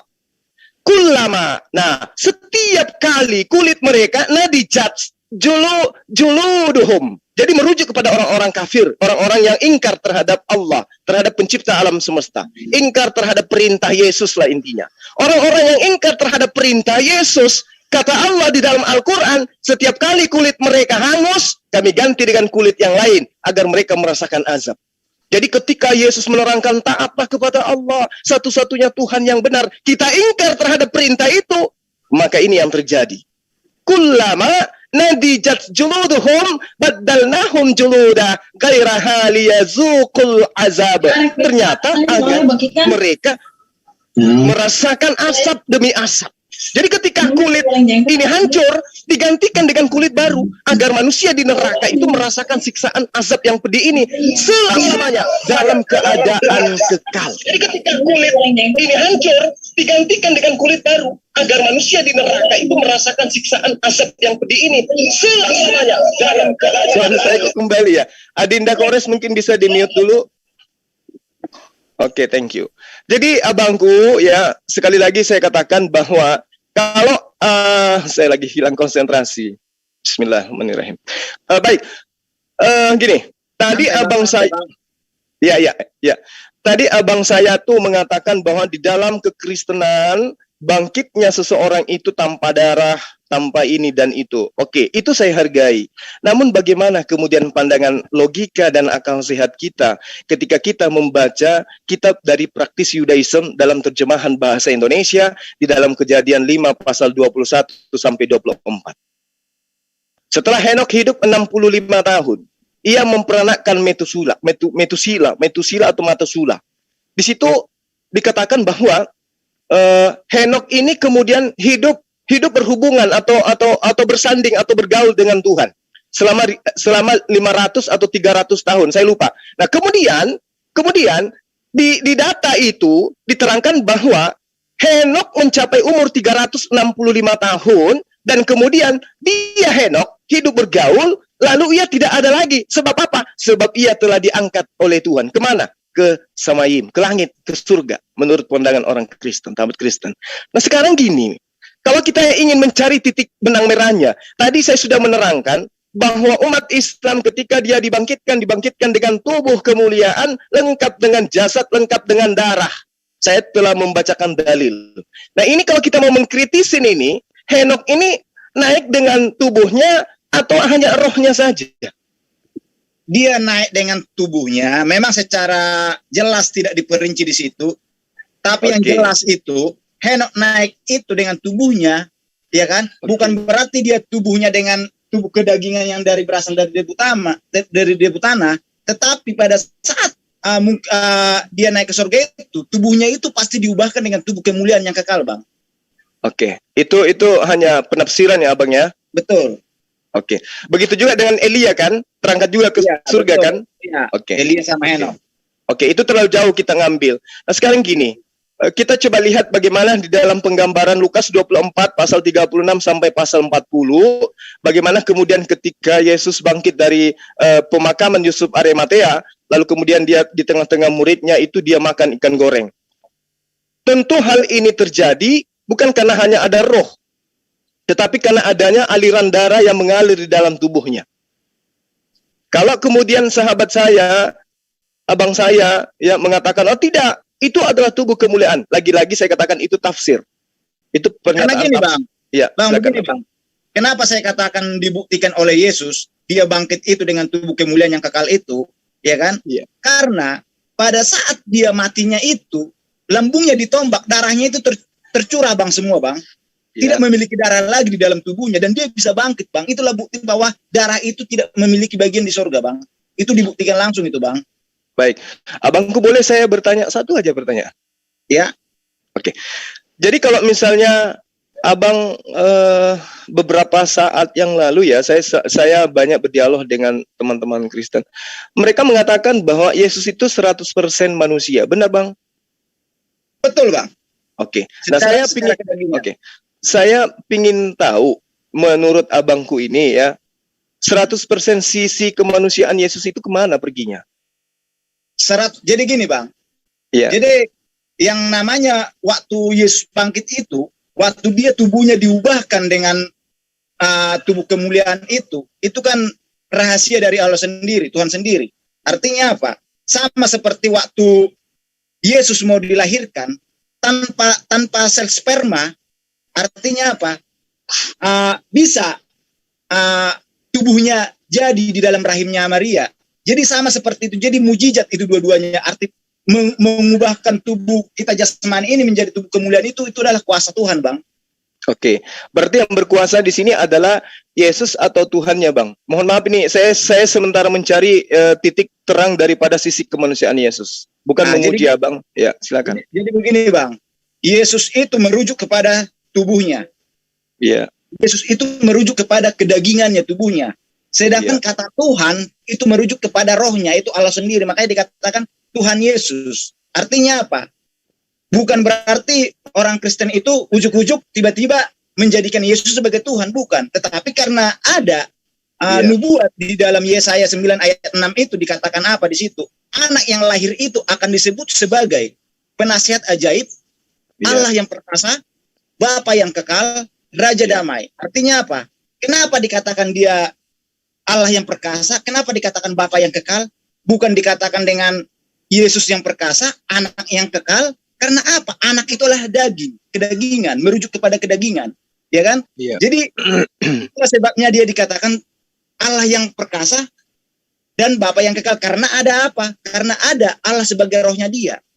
Dan itulah yang merujuk ke sana. Jadi itulah dasarnya kenapa jadinya waktu pada di penggenapan di Yohanes itu Yesus dikatakan Tuhan. Begitu Bang. Karena kalau kita tanpa ada dasar nubuatan itu di dalam Yesaya itu, maka Yesus tidak akan pernah dikatakan Tuhan. Karena apa? Contohlah saya bilang, kalau cuma hanya firman yang diwujudkan menjadi manusia, tanpa ada Allah di dalam dirinya sebagai rohnya dia tidak bisa dikatakan Tuhan Bang. Karena apa? Dia tetap hamba, jatuhnya sama seperti kita, manusia. Kan seperti itu. Maka semua yang dikatakan Yesus itu, maka Yesus berkata apa? Apa yang dikatakan, apa yang dilakukan, apa yang diperintahkan, yang dilakukan Yesus, yang diajarkan Yesus, semua atas perintah dari Allah. Artinya apa?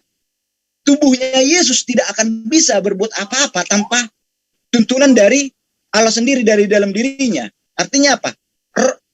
Tubuhnya Yesus itu sebagai utusan, sebagai perantara yang digunakan Allah untuk menyampaikan semua firman-Nya, menggenapi semua firman-Nya, mengajarkan firman-Nya supaya manusia itu bisa melihat.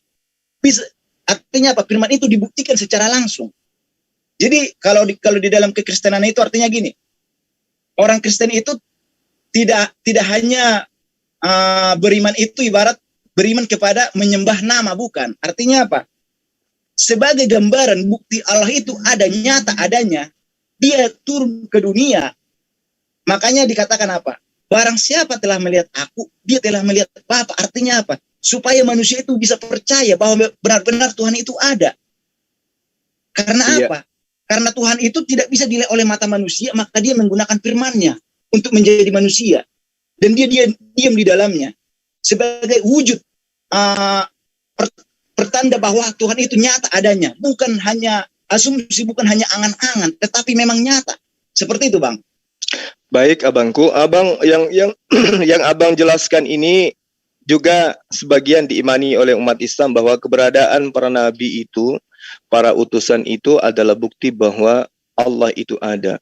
Jadi analoginya begini, abang tidak lihat saya ada di Jakarta, tapi dengan adanya suara saya yang masuk ke kuping abang melalui HP, maka itu bukti bahwa saya ada.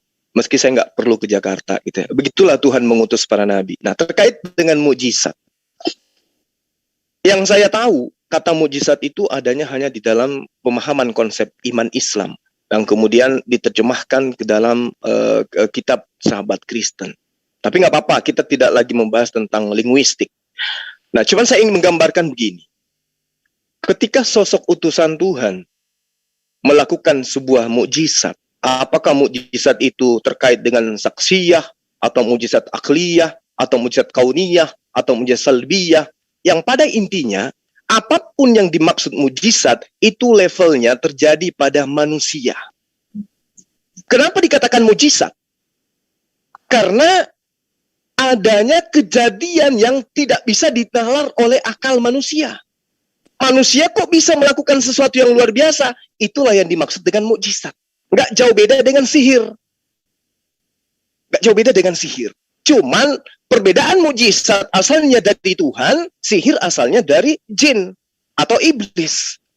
Nah, kemudian yang terjadi, yang kita gambarkan, Islam gambarkan tentang Nabi Isa alaihissalam, mampu kemudian membuat tanah liat, merubah menjadi burung yang hidup. Itu mukjizat. Nabi Ibrahim dibakar, lalu kemudian dia tidak mati, tidak hangus, tapi apinya menjadi dingin. Itu mukjizat. Nah, ini penggambaran mukjizat itu levelnya sehebat apapun mukjizat itu hanya terjadi kepada manusia. Mukjizat tidak terjadi kepada Tuhan. Karena yang memberikan mukjizat itu adalah Tuhan, yang menobatkan kemudian satu keadaan atau satu kondisi adalah Tuhan kepada makhluknya. Itulah mukjizat. Nah, kembali kepada tema kita yang saya tanyakan maksudnya. Jadi ketika saya berkata iman sahabat Kristen mengaku Yesus itu 100% manusia. Kita sepakat di situ. Karena itulah kemudian kita mencari apakah 100% manusia ini bisa merubah diri menjadi pencipta alam semesta. Karena dia punya sisi, sedikit abangku, karena dia punya sisi kemanusiaan. Kalau dikatakan Yesus punya sisi kemanusiaan, kemudian dia punya sisi 100% keilahian, maka sisi kemanusiaannya ini melebur menjadi sisi ketuhanan. Berarti akal kita diajak untuk berpikir manusia bisa menjadi Tuhan hanya karena mukjizat. Apakah konsep ini pernah diajarkan oleh para nabi? Tidak. Konsep ini hanya kita temukan di mimbar-mimbar gereja.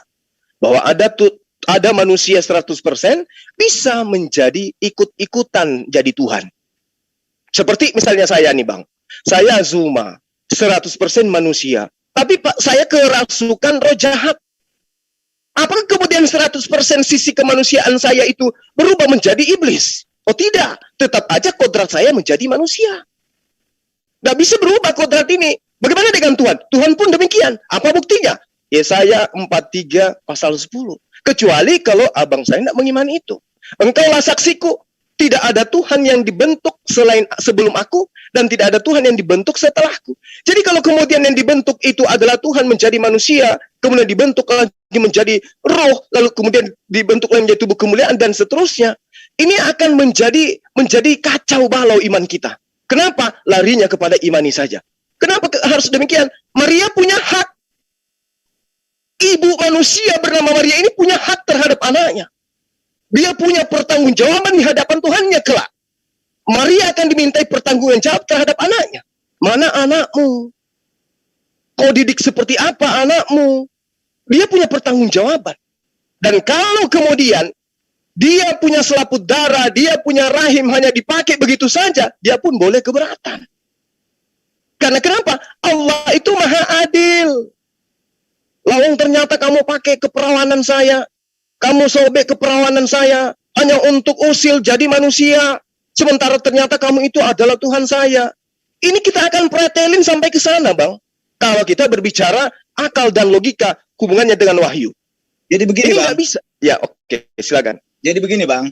Jadi biar abang paham juga. Baik. Pada saat Allah itu menjadi rohnya Yesus, Allah itu tidak pernah berubah dari bentuknya, Bang. Berubah dari wujudnya, Bang. Karena apa? Yang diubahkan itu adalah apa? Firman-Nya menjadi manusia. Itulah tubuhnya Yesus. Maka tubuhnya Yesus itu bukanlah Tuhan. Tetapi yang menjadi Tuhan yang disembah oleh Kristen itu adalah rohnya Yesus. Karena Allah itu adalah roh, bukan kedagingan. Itulah sebabnya Yesus tidak pernah berkata, akulah Tuhan, sembahlah aku. Kalau dia sempat berkata seperti itu, maka manusia akan menyembah tubuhnya. Padahal Allah itu adalah roh, bukan kedagingan. Ya kan? Jadi itulah yang saya katakan itu sama seperti gini. Kenapa Yesus bisa dikatakan Tuhan? Karena ada Tuhan di dalam dirinya. Ada Allah di dalam dirinya. Karena Allah itu adalah rohnya dia. Sama seperti manusia, Bang. Contohlah manusia. Kalau saya katakan ya. Seseorang yang dirasuki oleh iblis, kalau nggak setan. Dan suka berbuat jahat. Manusia pasti berkata, itu anak setan itu. Ada orang berkata, padahal apa? Dia bukan setan, dia manusia. Tetapi karena yang menguasai dirinya dia, karena dia suka berbuat jahat, akhirnya kita merujuk kepada, itu setan itu. Gak jelas itu. Kan seperti itu hitungannya. Secara tidak langsung. Tetapi bukan berarti kita menyatakan itu manusia setan, merujuk kepada dirinya, bukan. Kepada yang menguasai dirinya, kan. Seperti itu. Sama seperti yang Abang bilang tadi. Maria adalah ibunya Yesus. Secara kedagingan, itu tubuh. Bukan ibunya Tuhan, bukan. Tetapi ibunya tubuhnya Yesus. Ya kan? Maka itulah Yesus berkata di atas kayu salib, dikatakan apa? Ibu, inilah anakmu, inilah ibumu. Artinya apa? Kenapa Yesus berkata seperti itu? Artinya, inilah anakmu, merujuk kepada inilah anakmu secara kedagingan, secara kemanusiaan di bumi. Tetapi inilah ibumu, artinya apa? Akulah Tuhanmu yang akan menjaga kamu, melindungi kamu. Karena Allah itu adalah Allah yang melindungi semua umatnya, yang merawat. Artinya kenapa dikatakan dia ibu? Karena posisinya gini, yang merawat anak-anak biasanya siapa? Yang dikatakan ibu, jarang dikatakan bapak. Itu kata istilah yang merujuk kepada ketuhanan dia, kepada Tuhan itu sendiri ke dalam dirinya. Dan seperti itu. Jadi kalau kita, abang contohnya tadi merujuk, Maria akan berkata, anak-anakku, anaknya jadi gini bang, pada saat nanti bang, manusia dibangkitkan ini bang, tubuh, kenapa kita dikatakan memanggil, kenapa seorang anak memanggil bapak dan ibu kepada orang tuanya? Karena melalui dialah mereka dilahirkan. Tetapi secara kedagingan, kita memanggil ayah dan ibu. Tetapi secara roh, kita, orang tua kita bukanlah bapak kita secara roh. Karena bapak kita secara roh itu adalah Allah sendiri. Karena roh kita berasal dari Sang Pencipta. Itulah sebabnya selalu dikatakan, diibaratkan, istilahkan di dalam kekristenan itu, Bapa itu adalah Allah sendiri. Dan semua manusia dikatakan anak-anak Tuhan. Itulah makanya tubuhnya Yesus itu dikatakan anak tunggal Bapa atau anak sulung yang dipersembahkan, yang diwujudkan Allah melalui firman-Nya untuk bisa bersama-sama dengan manusia. Allah itu bisa bersama-sama dengan manusia untuk menjalankan, menyampaikan firman-Nya, mencontohkan. Supaya apa? Supaya manusia itu yakin dan percaya bahwa memang benar-benar Tuhan itu ada. Itulah sebabnya kenapa Yesus itu melakukan banyak mujizat. Supaya setiap manusia yang melihat kejadian pada saat itu mengetahui siapakah dia. Padahal dia manusia. Secara tidak langsung, Yesus itu memberikan kisi-kisi kepada manusia. Bahwa aku ada di dalam diri Yesus. Itulah sebabnya pada saat Yesus melakukan banyak mujizat, dia tidak pernah memohon dulu. Tidak pernah. Dia melakukan atas kehendaknya. Seperti itu, Bang. Ya, baik abangku. Ya, saya menghargai apa yang abang paparkan karena itu adalah iman abang ya. Itu memiliki tempat yang spesial bagi saya terhadap abang. Jadi gini, di awal tadi itu kan saya memaparkan bahwa terkait dengan ada hubungannya sih dengan surga ya, yang dimana kelak itu kita akan kembali ke sana dalam bentuk jasad dan juga roh. Itu konsep saya, itu kesimpulan saya. Abang kemudian mengatakan tidak, ya itu kesimpulan abang. Nanti biar kita memahami sendiri apa yang kita paparkan. Karena kita diberi oleh Allah akal untuk kemudian bisa menangkap sinyal kebenaran. Kalau berbicara mengenai sisi Yesus yang adalah manusia, ya itu tadi yang saya katakan bahwa memang Yesus itu adalah manusia yang diberi kemudian mukjizat. Dan mukjizat itu adalah merupakan pemberian. Maka karena itulah kemudian Yesus menerangkan bahwa makananku adalah melakukan kehendak Bapa yang mengutus aku. Itu diterangkan dalam Yohanes 17 pasal 4 kalau saya nggak keliru ya.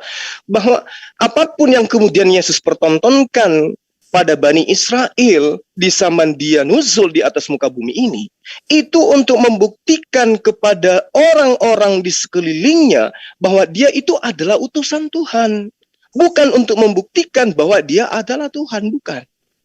Menghidupkan orang mati, membangkitkan Lazarus, atau apapun itu, membuat air menjadi anggur dan seterusnya. Itu sekonyong-konyong dia pertontonkan untuk membuktikan dan meyakinkan Bani Israel kalau dia itu utusan Tuhan. Jangan ditolak. Ajarannya jangan dikebiri, jangan diusir. Harus diterima karena dia adalah utusan Tuhan. Dia datang bukan untuk mengajarkan dirinya Tuhan. Kalaupun kemudian roh pada dirinya itu adalah merupakan roh dari Tuhan. Lah, ini kita hidup ini roh bukan dari emak kita, bukan dari yang kita, bukan dari kakek kita, bukan. Ini dari Tuhan. Roh kita itu dari Tuhan. Makanya Allah menerangkan di dalam Al-Quran, wala immuttum au kutiltum la ilallahi tuhsyarun. Dan sungguh sekiranya kamu mati atau gugur, pastilah kepada Allah kamu dikumpulkan. Kita ini semua berasal dari Allah. Tidak ada satupun manusia itu berasal dari dari tempat lain. Semua kita ini berasal dari Allah dan akan kembali kepada Allah, mempertanggungjawabkan apa yang kita pernah lakukan di atas muka bumi. Nah, terkait kepada tema kita, saya kira kita sudah jauh ya, abangku, terlalu jauh kita membahas ke sana. Itu karena saya khilaf sampai nerjung ke membahas tentang Yesus itu sisi kemanusiaan. Ya, saya paham itu bahwa terlalu jauh ke sana. Nah, kemudian kembali kepada pertanyaan abang tadi, yang di neraka itu seperti apa keadaannya? Apakah kemudian mereka mati, kemudian hidup, kemudian mati, kemudian hidup? Saya katakan salah. Itu tidak begitu, Bang. Ayatnya itu sangat jelas. Kullama nadijat juluduhum baddalnahum juludah gairaha liyazuqu. Untuk apa? Azab. Untuk merasakan bagaimana siksa itu pedih. Nah, apakah Allah itu kejam? Tidak. Allah itu tidak kejam. Apa buktinya tidak kejam? Allah mengutus Abraham. Allah mengutus Musa. Allah mengutus Daud, Salomo. Allah mengutus Yesus. Untuk apa? Untuk agar manusia itu tidak masuk ke dalam neraka. Kita buang surga. Nggak usah, itu urusan Allah. Tapi neraka ini yang jadi bahaya. Apa yang kemudian nabi-nabi yang kita imani, yang diimani oleh tokoh-tokoh dalam kitab sucinya sahabat Kristen, apa yang mereka ajarkan? Adakah mereka mengajarkan agar menyembah kepada utusan Tuhan? Atau mengajarkan menyembah kepada Sang Tuhan yang satu-satunya, yang juga diperkenalkan oleh Yesus? Yesus mengambil bagian di dalam memperkenalkan Tuhan. Oleh karena itu Yesus mengatakan, Bapa yang mengutus aku. Kamu tidak bisa mendengarkan suaranya, wajahnya pun tidak bisa kamu lihat. Tidak ada orang yang melihat Tuhan, kata Yesus. Tetapi aku anaknya menyatakan itu kepada kalian. Apa maksudnya ini? Maksudnya, Yesus mengambil bagian dari misi-misi yang diemban oleh para nabi untuk mengajarkan kepada manusia agar sujud menyembahnya kepada Tuhan, Allah, Bapa di dalam konsep sahabat Kristen. Dialah satu-satunya Bapa, dialah satu-satunya Tuhan, dialah satu-satunya Rabb. Dan Yesus mengambil bagian terpenting dalam pengajaran itu kepada umat manusia.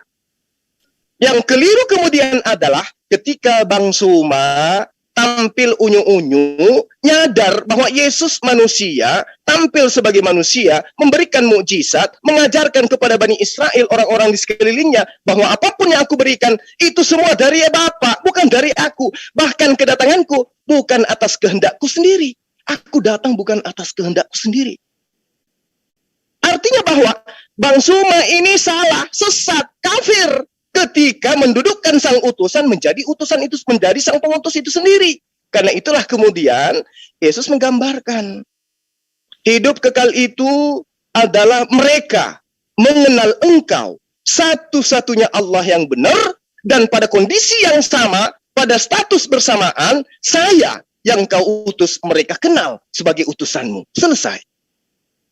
Artinya bahwa ketika ada konsep kemudian yang mensusupi ajaran Yesus, bahwa Yesus itu adalah Tuhan yang datang dalam rupa manusia, dan ini dan itu. Tunggu dulu. Apakah Yesus pernah mewanti-wanti akan adanya penyesat yang masuk di tengah-tengah mereka, yang akan mengajarkan sesuatu bahwa akulah dia, bahwa akulah Bapa, bahwa akulah si Yesus itu, bahwa akulah pencipta alam semesta. Ternyata ada, Bang. Banyak, Bang, banyak, Bang. Oke, banyak dan itu, Bang. Iya, benar. Kalau boleh enggak sedikit kita bahas ini, Bang? Siapa dia ini? Atau nanti lain kali, Bang. Kita ini karena kita sudah punya banyak waktu. Saya juga belum ke kantor ini, Bang. Saya belum mandi pun belum. Ini masih di rumah, ya. Jadi saya simpulkan aja, Bang. Ya, sebelum abang saya menyimpulkan, saya terlebih dahulu menyimpulkan. Tunggu dulu, Bang. Bahwa di dalam masih ada pertanyaan saya, Bang, yang tentang neraka ini, Bang. Oh iya, silakan. Karena gini, Bang, isinya. Iya. Pada saat nanti orang masuk ke dalam neraka menurut agama Muslim, ya kan, mereka akan terbakar hangus kulitnya, kan, baru diciptakan lagi yang baru, kan, berulang-ulang itu, kan. Nah, jadi kalau menurut umat Muslim kan seperti ini. Bagi setiap Muslim yang matinya dalam keadaan Islam, maka dia nanti jikalau dia memiliki dosa, dia dilemparkan ke neraka, nanti di sana bisa dipindahkan lagi ke surga, kan? Dan seperti itu. Benar. Iya, Bang. Bagi orang-orang kafir yang di luar Muslim, berarti selamanya dia kekal di neraka, ya kan? Iya. Nah, dia kekal di neraka itu. Jadi pada saat di neraka itu nanti manusia itu berarti sampai selama-lamanya dia akan tubuhnya itu akan terbakar hangus, terus digantikan dengan tubuh yang baru lagi, terbakar lagi, seperti itulah berulang sampai selama-lamanya kekal, kan gitu kan? Nah, yang menjadi pertanyaan saya, Bang, berarti kesibukan Allah itu nantinya yang mengurusi nerakamu, Bang, selama-lamanya, Bang. Karena gini, orang kafir itu tidak akan pernah lagi pindah ke surga, tetapi masih diurusi di situ. Artinya apa? Yang bisa menciptakan tubuh manusia, yang menggantikan kulit manusia hanyalah Allah sendiri, karena dia sang pencipta. Tidak bisa diwakilkan kepada malaikat, Bang. Itu jelas di dalam hal penciptaan. Maka sangat berbeda dengan surga sama nerakanya di Kristen. Artinya apa? Orang yang masuk neraka, dia tidak terbakar sedikit pun kulitnya, tetapi dia merasakan panasnya api neraka, siksaan neraka itu. Dan Allah tidak pernah mengurus yang di neraka lagi, melainkan dia mengurus yang di surga. Karena apa? Di surga itu Allah memiliki tahta di sana. Dan disitulah nanti setiap manusia yang di surga itu bisa nanti bertemu dengan Allahnya langsung. Kan seperti itu, karena dia punya tahta di situ. Sedangkan kalau di dalam Muslim, yang di neraka masih diurusi sampai selama-lamanya, dan kesibukan dia otomatis akan menciptakan tubuh yang baru lagi, dibakar lagi, hangus, diciptakan lagi, sampai selama-lamanya. Itu yang menjadi pertanyaan saya, Bang. Bagaimana menurut Abang? Oke, abangku. Jadi apa yang kemudian abang pertanyakan lagi-lagi itu adalah pertanyaan yang sangat bagus ya. Menurut saya itu adalah pertanyaan yang sangat menggugah keingintahuan manusia terhadap kebenaran Al-Qur'anul Karim dan pengajaran daripada Islam. Pada poinnya kemudian tentang neraka. Jadi gini, kalau di dalam Al-Quran itu sudah sangat jelas dikatakan di dalam surah Al-Baqarah ya, Al-Baqarah yang kemudian umat Islam itu kenal dengan sebutan ayat kursi ya. Bagaimana kemudian Allah pada sifatnya itu tidak pernah kemudian merasa lelah ataupun letih atau merasa perlu istirahat seperti di dalam Bible. Allahu la ilaha illa huwal hayyul qayyum la ta'khudhuhu sinatu wa la naum lahu ma fis samawati wa ma fil ard man zal ladzi yashfa'u indahu illa bi idzni ya'lamu ma baina aydihim wa ma khalfahum wa la yuhituna bi syai'in min ilmi. Jadi tidak ada kelelahan bagi Allah untuk kemudian mengurus makhluknya, baik di langit, di bumi dan seterusnya. Jadi Allah itu bukan makhluk dia bukan makhluk sehingga dia harus capek, dia harus lelah, dia harus seperti makhluk lah intinya gitu. Islam tidak menggambarkan pencipta sang Khalik ini mensifati sifat seperti itu, tidak. Makanya dia diterangkan Allah la ilaha illa huwa hayyul qayyum. Dia itu hidup terus-menerus mengurus makhluknya. Jadi tidak ada kemudian kelelahan baginya. Kalau misalnya tentang neraka, kalau bermisal neraka, di sana itu ada malaikat-malaikat Allah yang menjadi tugasnya mereka menjaga neraka. Nah, kalau kemudian diterangkan dalam Al-Quran bahwa summa nunajjil ladina taqaw wa nazaruz zalimina fiha jiziyya, itu artinya bahwa ketika seseorang itu kehidupannya di atas muka bumi tidak pernah syirik, tidak pernah menyembah selain daripada Allah, maka dia memiliki dosa, dia pernah berzina, dia pernah membunuh, dia pernah merampok dan seterusnya, maka ketika dia mati tanpa bertaubat dari dosa-dosa tersebut, dia dimasukkan ke dalam neraka. Setelah itu kemudian Allah selamatkan orang-orang ini yang pernah ada takwa di dalam dirinya untuk kemudian masuk ke dalam jannah, surga. Dan kata Allah, wa in minkum illa wariduha kana ala rabbika hatman maqdiyah. Jadi orang-orang yang kufur, orang-orang yang munafik, orang-orang yang kafir, ya, artinya ingkar terhadap ajaran para nabi, itu mereka kekal di dalam neraka. Mereka kekal. Ketika Allah menerangkan bahwa wa nazaruz zalimina fiha jiziyah, mereka itu tetap di dalam neraka dalam keadaan berlutut. Jadi kita semua, seluruh manusia ketika Allah menerangkan wa in minkum, dan tiada seorang pun daripadamu. Artinya bukan hanya umat Islam, semua manusia. Karena di sini berbicara mengenai tentang kapasitas Allah membicarakan dan mengancam, memberitakan kepada seluruh umat manusia. Wa in minkum, mencakup semua manusia, bukan Islam, bukan golongan. Tetapi wa in minkum, seluruh manusia, illa wariduha, tidak ada satupun dari antara kalian. Semuanya kana ala rabbika hatman maqdiyah, akan masuk ke dalam neraka. Itu suatu ketetapan. Namun kemudian Allah akan mengangkat orang-orang yang menyelamatkan orang-orang yang bertakwa. Begitu juga orang yang mendapatkan siksaan, tetapi dia tidak kafir, dia tidak munafik, dia tidak menyekutukan Allah, maka setelah disiksa, mereka dimasukkan ke jannah. Kenapa? Itu tadi yang di awal saya terangkan abangku, Allah itu maha adil, Allah itu maha pemurah dan maha penyayang. Ada ketaatan pada dirinya, maka ketaatannya itu kemudian kudu wajib dibalas. Selama orang ini tidak menduakan Allah, tidak menggantikan Allah dengan makhluk, maka orang ini harus dibalas dengan sesuai dengan upah yang pernah ia lakukan. Lain cerita ketika Allah sudah menerangkan jangan ada ilah lain selain daripada Allah, jangan menyekutukan Allah, jangan membuat patung yang menyerupai dengan Allah, yang dianggap kemudian dia adalah Allah. Tahu itu, tapi kemudian tetap menyepelekan dan menyembah kepada sesamanya makhluk, maka dia kekal dalam neraka. Nah, terkait dengan apa lagi tadi? Tentang neraka yang tadi. Jadi bukan kemudian merupakan suatu tindakan atau keadaan menyulitkan bagi Allah. Tidak. Oh, Allah itu maha perkasa. Mengurusi neraka itu bagi Allah kita tidak bisa. Mungkin ibarat kita itu hanya sekedap mata saja, sekedap berkedip mata aja. Karena Allah itu tidak bisa disifati dengan makhluk. Laisa kamitslihi syai'un. Dia tidak bisa, butuh istirahat, capek, lelah, keringatan, ya seperti titik darah dan seterusnya. Itu nggak bisa. Sang Khalik itu nggak mensifati yang kayak begitu. Ya, itu mungkin abangku, ya penjelasan saya. Mohon maaf kalau abang tidak puas karena saya bukan alat pemuas. Begini bang, begini bang. Jadi benar yang abang bilang itu, Allah itu tidak pernah capek. Karena apa? Dia itu maha kuasa, maha segala-galanya. Ya kan? Bang. Tetapi yang menjadi pertanyaan saya bang, gini bang. Apa tujuannya Allah itu masih mengurusi neraka? Orang-orang kafir yang neraka masih sibuk menciptakan tubuhnya mereka kembali untuk dibakar lagi, ditumbuh lagi, dibakar lagi sampai selama-lamanya. Artinya apa? Manfaat itu kepada Allah itu, kepada penciptaan itu, apa tujuannya? Karena gini loh bang, karena iblis pun, setan pun yang sudah dilemparkan ke dalam api neraka tidak pernah diurusi lagi bang. Karena apa? Sudah diberikan hukuman yang kekal di situ untuk selama-lamanya. Artinya apa? Kenapa saya mempertanyakan ini? Sebab manusia itu dibangkitkan dengan tubuh kemuliaan, tubuh kekekalan.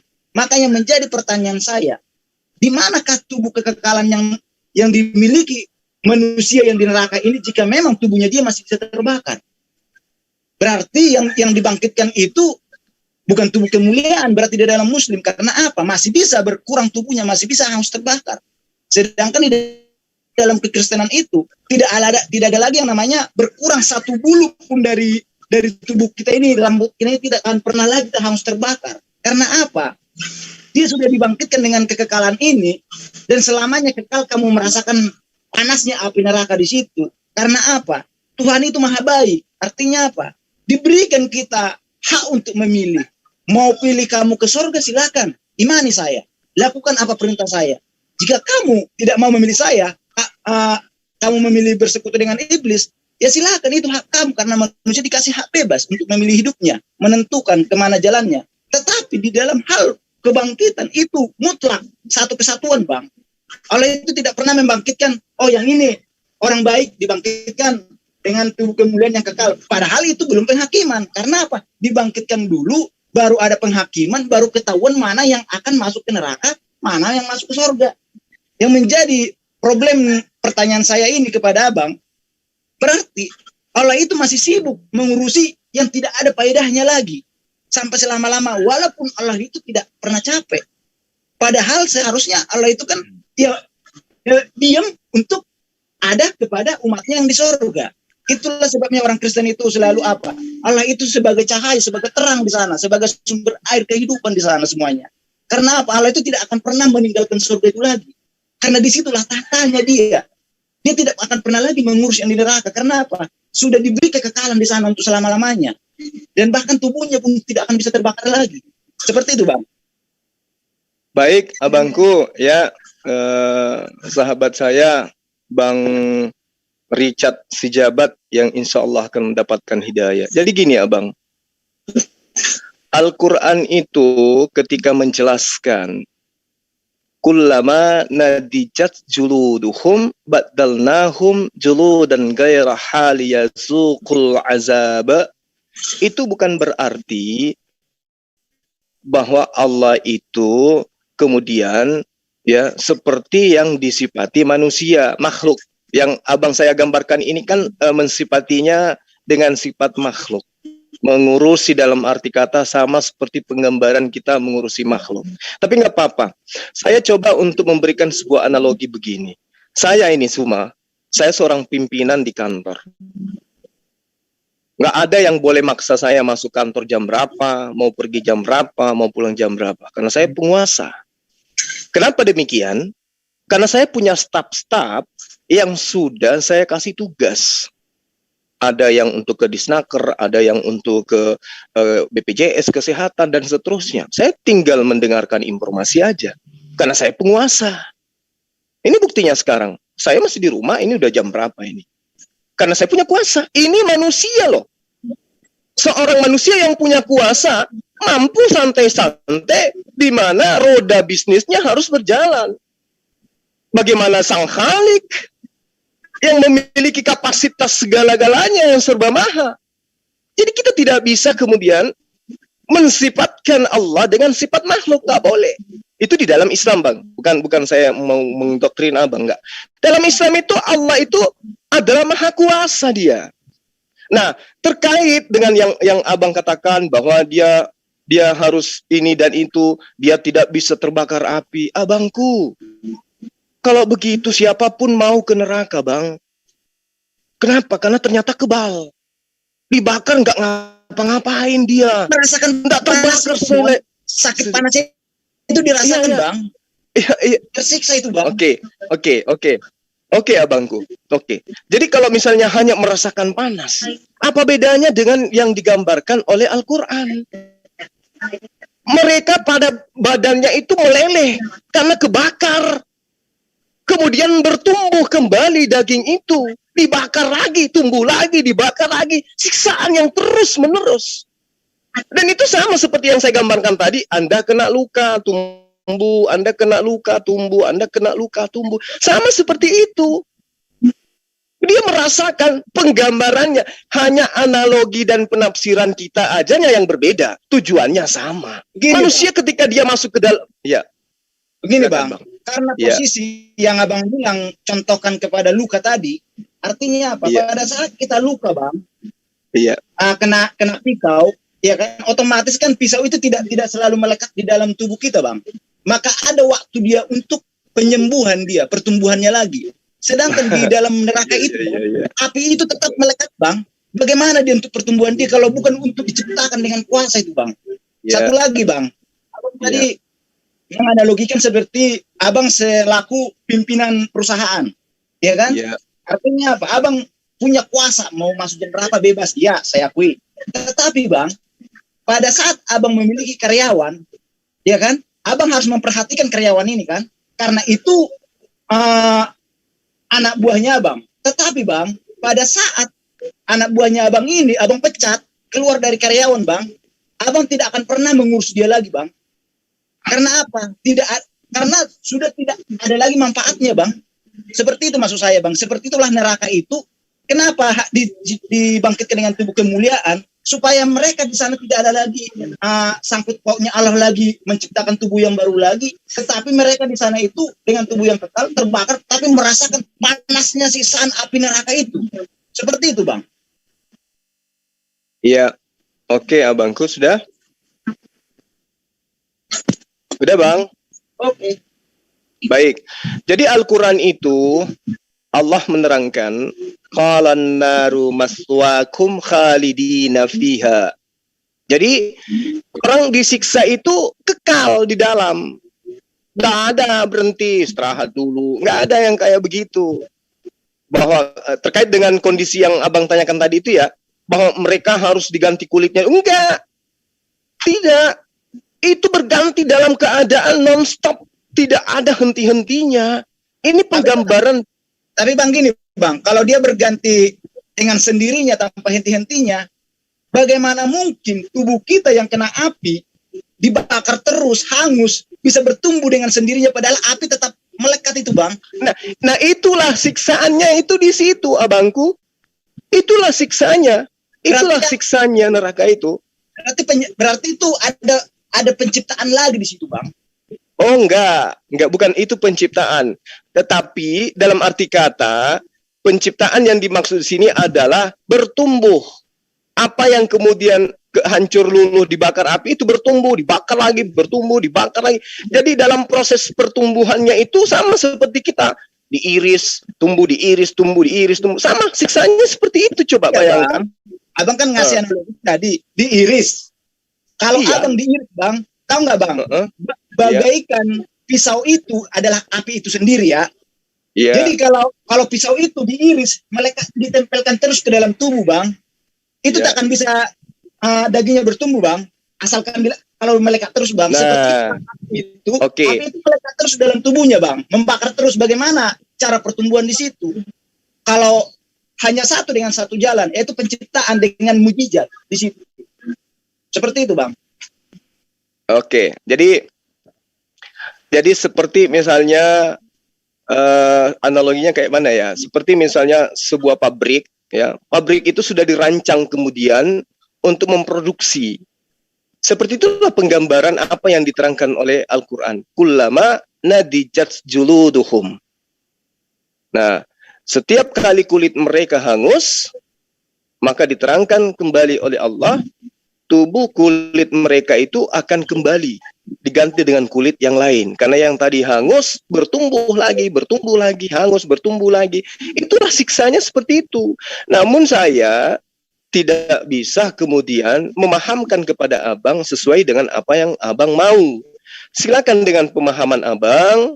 Ya, tugas saya sudah selesai menjelaskan itu. Bahwa di dalam neraka, kalau di surga tidak ada lagi meludah, tidak ada lagi bersin, tidak ada lagi batuk, tidak ada lagi sperma. Nah, di neraka, itu tidak ada lagi kemudian mati di sana, nggak ada. Yang ada hidup selamanya, merasakan siksaan selamanya. Kalau misalnya di kitab abang itu cuma panas, ya itu versi abang, kita nggak boleh menyamakan. Di Quran seperti itu penggambarannya abangku. Nah itulah maksud saya Bang. Artinya Bang, kita kan di sini hanya sharing saja, diskusi mengenai iman kita masing-masing. Artinya saling menunjukkan bagaimana ajaran kita kan gitu kan. Artinya apa? Kita pun tidak bisa memaksakan. Saya memaksakan kehendak saya kepada abang, abang memaksakan kepada saya, tidak bisa juga kan. Cuman biarlah siapa yang mendengar, yang menonton ini, yang bisa menilai di mana titik benarnya, ya mungkin itu bagi mereka yang menentukan. Kita tidak bisa menentukan kan gitu kan. Dan itulah makanya. Ya benar Bang. Dan itulah mungkin Bang, mungkin ya kalau saya tanya abang sekarang, pertanyaan ini mungkin baru sekali ini abang alami kan. Itulah yang aku bilang Bang, saya itu berbeda dengan pendebat-pendebat Kristen yang lainnya. Yang apa? Yang suka hanya menjas, ya kan? Suka contohnya mencari-cari kesalahan tanpa dasar, yang ada apa menghujat. Saya tidak seperti itu Bang. Saya itu selalu berdiskusi berdasarkan nilai dan manfaat kalau saya Bang. Itulah saya itu orangnya. Baik. Kalau diskusi sama sang debater pun kalau saya ngomong, jujur aja saya bilang, belum tentu kamu sanggup kalau berbicara dengan saya bilang gitu. Karena apa? Saya orangnya detail banget Bang. Jujur aja. Kenapa saya Bang. Saya suka, saya senang. Kenapa saya sampai memahami ini? Jujur saya bilang Bang, saya bukan lulusan teologi ya Bang. Dan saya hanyalah pengikut Kristus yang orang biasa saja. Bahkan saya orang berdosa Bang yang diselamatkan Bang. Bahkan di dalam kehidupan saya, masa muda saya mungkin lebih bejat daripada orang lain Bang. Tetapi inilah yang aku terima. Berkat yang aku terima dari Tuhan itu panggilan kepada saya. Saya mengetahui kebenaran firman Tuhan ini di luar batas kemampuan saya Bang.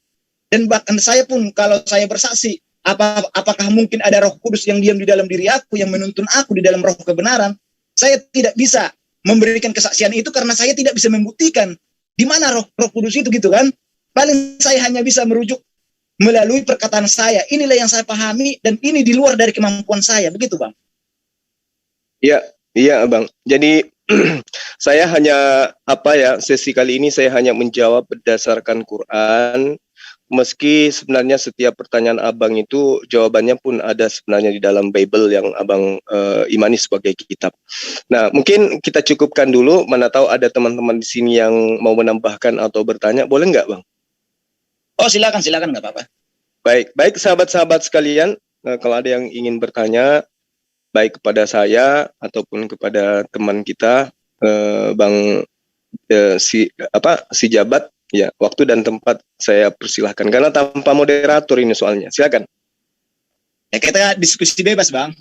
Iya, santai aja kita, betul. Kita santai-santai aja, kita hanya sharing aja.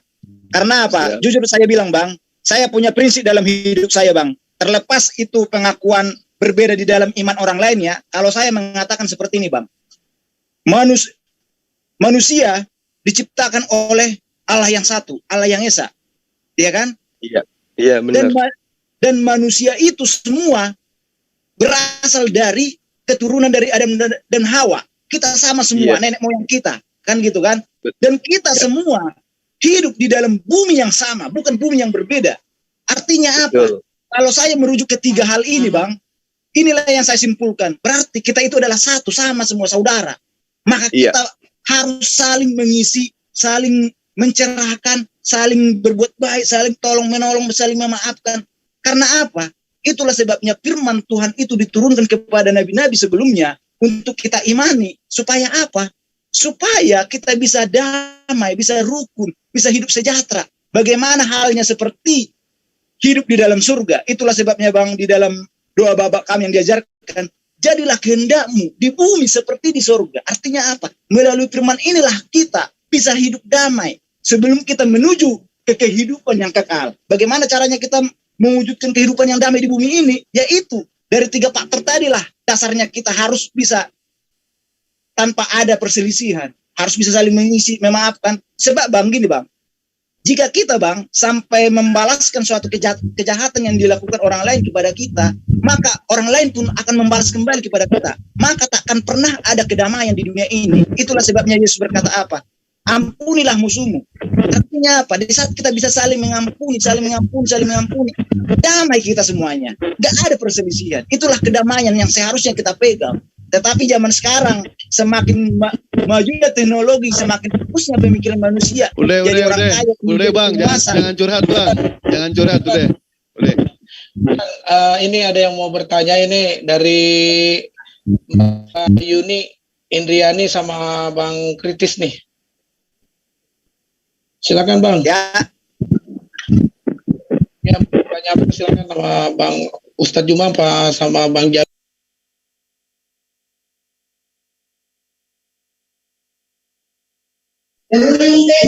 Saya angkat tangan belakangan, jadi sesudah yang angkat tangan duluan saja. Saya masih simak. Terima kasih. Apa ini dulu yang mau nanya? Tapi gini, ini Ibu, Iya. aku mau tanya sama Ibu. Iya. Ibu percaya nggak kalau manusia itu diciptakan segambar dan serupa dengan Allah itu? Enggak. Kenapa enggak? Ya kan Allah mah Allah, enggak sama lah dengan manusia. Gitu ya. Jadi kalau saya gini, Bu, kalau merujuk kepada ayat itu, manusia diciptakan segambar dan serupa dengan Allah itu, artinya apa? Buktinya di mana, kan gitu kan? Buktinya itu manusia dapat menciptakan segala sesuatunya dengan akalnya. Artinya apa? Sama seperti Allah itu sendiri. Menciptakan segala isinya, segala bumi dan kita manusia ini dengan firman-Nya. Artinya apa? Akal itu adalah ilmu pengetahuan yang melekat pada diri manusia untuk menciptakan. Manusia itu ada dua, laki-laki dan perempuan. Ini yang mana ini? Yang laki-laki apa yang perempuan samanya? Dua-duanya. Oh, dua-duanya. Berarti kelaminnya 2 juga gitu. Karena gini Bang. Karena begini, Bang.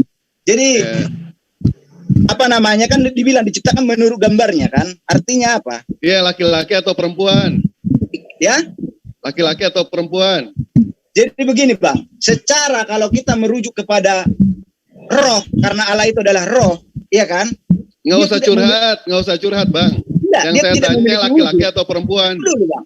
Dia tidak memiliki wujud, tetapi saya bisa mengatakan, kalau seandainya kita merujuk kepada penciptaan manusia, dan dengan turunnya Allah dalam rupa manusia, kalau secara pandangan saya manusia, saya bisa mengatakan, Allah itu bagaikan laki-laki, makanya dikatakan Bapa. Ya, Karena berarti kan di sini manusia ada dua, laki-laki dan perempuan.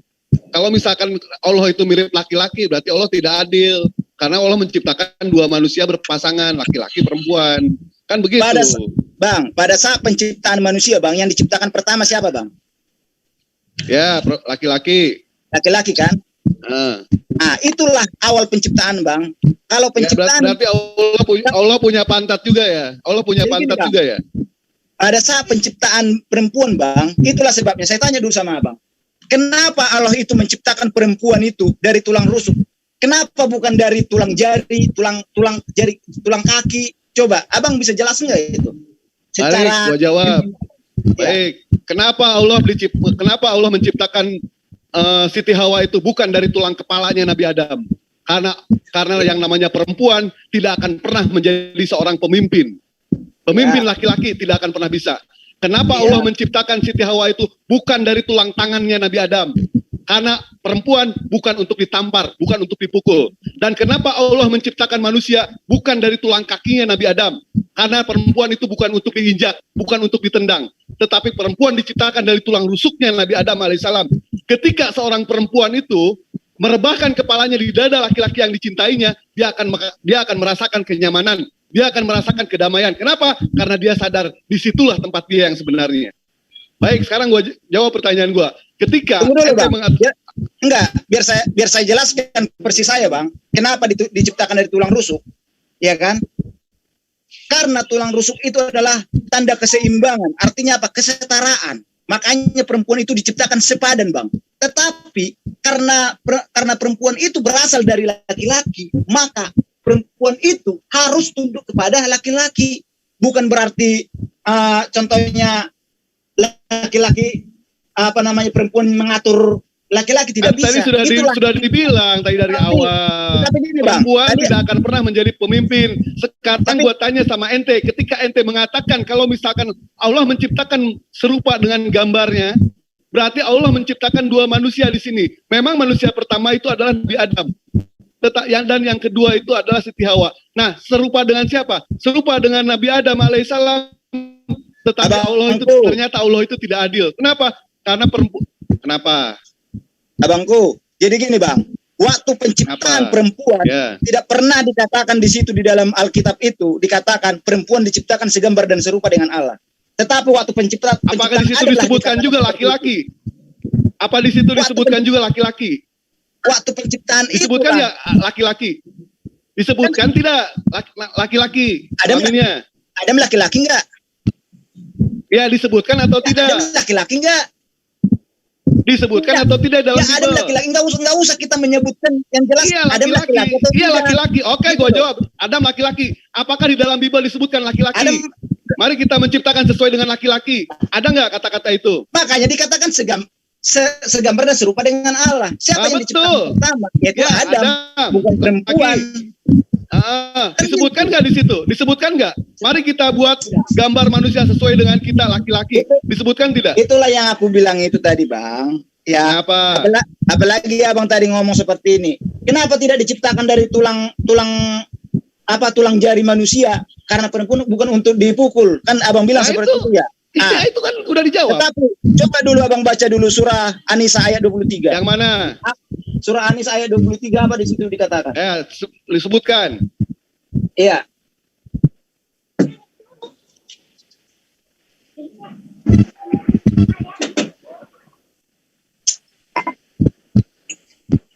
Sebutkan di situ.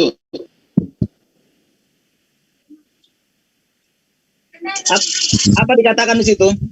Ya, sebutkan.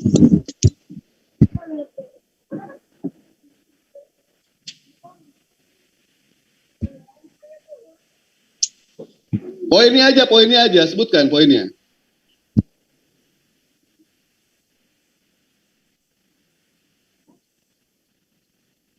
Poinnya sebutkan, apa yang mau jadi poinnya?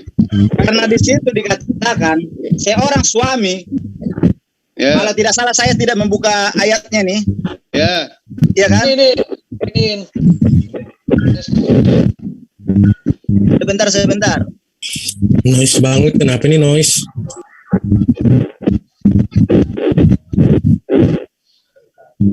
Anissa 23. Oh bukan, Anissa 34. Coba 34. Ya, poinnya Zion aja. noise, Zion noise. Poinnya aja. Coba Poinnya 34. aja. Jion di mute dulu lah si Jion.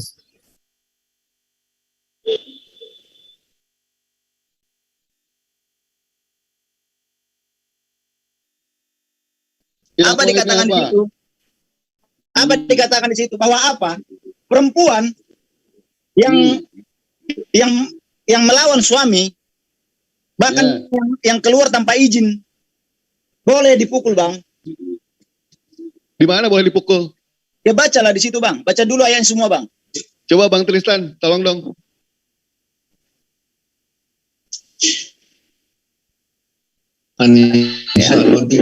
Kalau langsung dipukul itu tidak percaya. Laki-laki, Kalau langsung dipukul, tidak ada. laki-laki, Di dalam Islam itu ada tahapannya.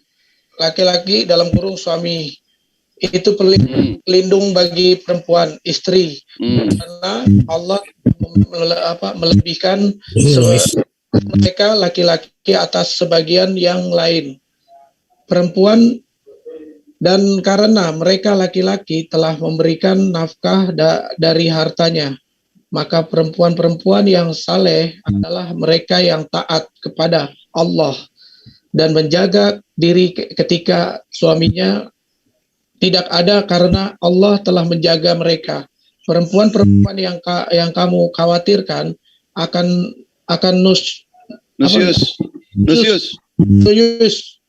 nuyus, hendaklah kamu beri nasihat kepada mereka. Tinggalkanlah mereka di tempat tidur, pisah ranjang, dan kalau perlu pukullah mereka. Tetapi jika mereka menaatimu, maka janganlah kamu mencari-cari alasan untuk menyusahkannya. Sesungguhnya Allah Maha Tinggi, Maha Besar. Nah, di sini Bang ya, kalau Abang mengatakan bilang dipukul dulu, itu suatu yang bohong Bang. Dinasehati dulu Bang. Setelah dinasehati tidak bisa, pisah ranjang. Setelah pisah ranjang tidak bisa juga, baru itu dipukul dengan cara yang tidak menyakitkan. Itulah ajaran Muslim Bang. Tidak seperti di ajaran Abang ya. Marilah kita puaskan birahi sementara suami tidak di rumah. Di mana dikatakan di situ pukullah mereka dengan tidak menyakitkan, Bapak, Bang? baca dong tafsirnya. Baca dong. Oh itu kalau Abang mengatakan tafsirnya, iya. Ya oke, saya terima. Ya itulah tafsirnya. Kita punya tafsir Bang. Tetapi Kita boleh punya dipukul, tafsir. kan? Karena gini, Boleh Bang. dipukul, tetapi tidak menyakitkan. Sebentar. Sekarang gua beralih ke Amsal. Marilah kita puaskan birahi sementara suami lagi perjalanan jauh. Apa maksudnya ini, Bang? Maksudnya itu, makanya baca ayat semuanya, udah dibaca sama gua satu skop itu. Makanya udah baca, dibaca. biar saya jelaskan. Pengajaran apa seperti ini? Amsal berapa? Buka sama saya. Saya jelaskan. Amsal 7. Pantas nggak? Nggak, gue pengen nanya. Pantas nggak itu firman Tuhan mengatakan marilah puaskan birahi? Amsal 7. Pantas nggak? Ayat berapa? Lupa gue ayat berapa. Ayat berapa? 7:18. Ya? Amsal 7:18. 18. Biar enak kita diskusi. Iya. Sekalian Ayub 31:10 Bang ya. Oh banyak. Nanti aja satu-satu aja Bang. Satu-satunya saya pakai handphone ini Bang. Pakai handphone Ya itu ini. sama itu. Sedekah kelamin istri halal. Kristen yang mana ini yang Kristen? Ini Bingung artinya gue. apa Bang? Mana nih? Tahu nggak Bang apa tujuan ayat ini Bang? Maksudnya apa itu? Marilah kita puaskan birahi. Firman Ini seperti ini tidak artinya pantas apa? kata-kata firman seperti ini. Merujuk kepada perempuan-perempuan Sunda Bang. Ya kan? Artinya apa? Terus? Kenapa dijelaskan di sini seperti itu? Inilah pemberitahuan kepada umat manusia supaya tidak melakukan hal seperti itu, karena itu tidak baik di hadapan Tuhan, Bang. Tidak melakukan, tapi di situ kata-katanya marilah. Iya. Yang namanya marilah itu adalah kata-kata ajakan. Makanya Firman apa seperti itu yang mengatakan makanya dibaca Abang semuanya. Gitu sudah loh. dibaca satu sekop sama gua di situ. Sudah dibaca satu sekop. Sementara di dalam teks originalnya, marilah kita bercinta. Bukan marilah kita memuaskan birahi. Mau tidak pantas kata-kata seperti itu. Birahi, sama itu, Bang. Makanya kata-katanya yang pantas kalau itu firman Tuhan. Yang pantas kata-katanya. Justru lebih baik seperti ini supaya lebih jelas diketahui oleh benar. Berarti ente supaya koplak jangan kalau melakukan begitu. Gitu loh. Ini kan berarti ente koplak kalau begitu ternyata. Dan ayat ini ternyata membahayakan ayat ini. Yang tidak sampai itu jemaatnya itu tidak. Siapa sampai bilang? jemaatnya itu tahu mengenai ayat ini. Saya yang bilang. Ini tidak membahayakan. Saya yang bilang. Tidak membahayakan. Yang namanya birahi. Yang namanya birahi sama aja ini arrow. Tidak, Bang. Terus baca lagi apa tadi ayat apa, Bang Tristan? Silakan. Baca lagi tadi. Coba bongkar semua Ayub 31 ayat 10. Ayub 31 ayat 10.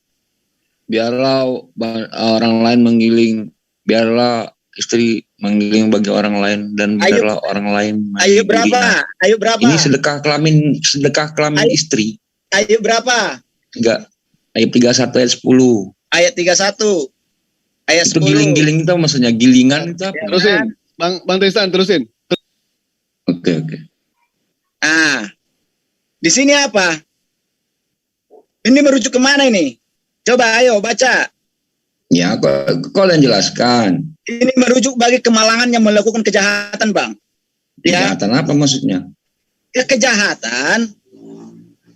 Yang apa namanya? Yang mana tadi, ayat berapa tadi yang Abang berikan? Alah, ayat 31 ayat 10. Ayat sendiri aja nggak tahu, bingung dia ini. Biarlah istriku menggiling bagi orang lain, dan biarlah orang lain meniduri dia. Artinya apa? Pantas nggak kira-kira firman seperti itu? Pantas nggak itu? Makanya dibaca dari atas, Bang, ya. Mau saya baca dari atas. Ente hari kebangkitan. Hari kebangkitan aja tadi nggak baca dari atas. Gimana sih? Giliran ayat menguntungkan ente ambil, tetapi ketika ayat terdesak itu ente tidak mengambil. Hari kebangkitan hidup seperti malaikat. Apakah ketika kami di umat Muslim, ketika hari kebangkitan kami kawin? Tidak kawin hari kebangkitan. Hari ente pengen tahu, ente pun harus baca satu skop itu. Hidup seperti malaikat. Hidup seperti malaikat, apakah itu di surga? Bukan. Hari kebangkitan. Baca satu skop. Ente ternyata tidak tahu apa-apa di situ. Hari kebangkitan itu merujuk dari mulai dibangkitkannya manusia, Bang, sampai selama-lamanya, Bang. Apakah? Sekarang gua tanya ke Muslim yang ada di sini. Apakah ketika hari kebangkitan kita kawin? Gua tanya ke Muslim yang ada di sini. Enggak lah, orang jadi tersangka. Kawin tidak kita? Enggak ada. Tidak kawin. Baca lu satu skop dari atas. Tidak. Itu perikopnya mengatakan apa? Hari kebangkitan di situ. Hari kebangkitan di situ. Tinggalkan ajaran Paulus.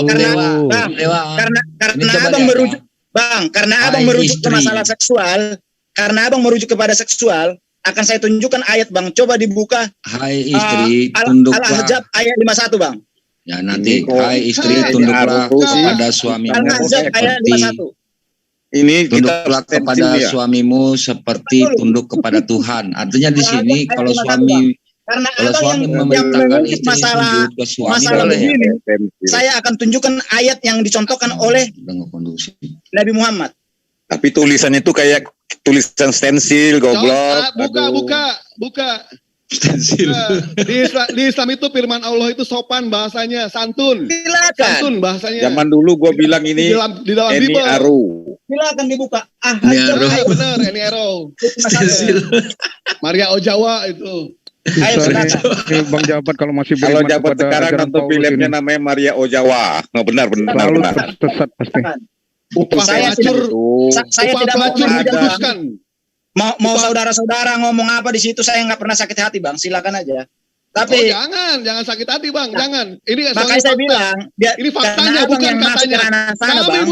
Kami Muslim tidak pernah yang namanya fitnah-fitnah. Kami berdasarkan faktanya, bukan katanya. Firman Tuhan mengatakan seperti itu. Ahzab ayat 51. Buka, kita bandingkan bahasanya dengan Bible. Ya. Boleh. Saya tidak merujuk ke bahasa. Tidak merujuk ke bahasa. Saya merujuk kepada nilai-nilai dan manfaat, Bang. Oh, itu pun nggak ada manfaatnya itu. Marilah kita puaskan birahi, nggak ada manfaatnya itu. Upah pelacur dikuduskan, tidak ada manfaatnya itu. Udah saya katakan sama Abang, kalau mau saya jelaskan, kita baca dari atas. Kan saya bilang.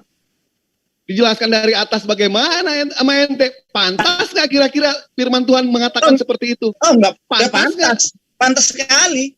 Pantas ya, iya berarti ente sakit. Supaya kita langsung mengena di pikiran. Ente perlu yang namanya psikiater. Bahwa itu adalah perbuatan yang tidak ada yang namanya lakukan. Tidak ada yang namanya firman Tuhan itu harus berkata vulgar seperti itu, tidak ada. Coba dibuka di Al-Ahzab ayat 1. Buka. Firman kok porno ya. Wajar lah. Nggak baca, buka Al-Ahzab, buka.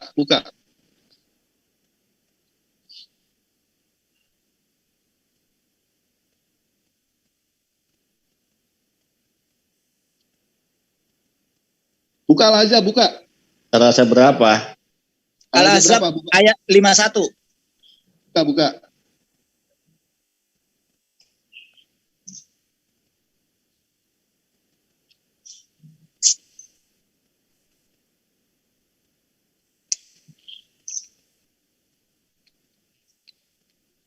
Nih, tak bacain ya. Tak saya screen dulu.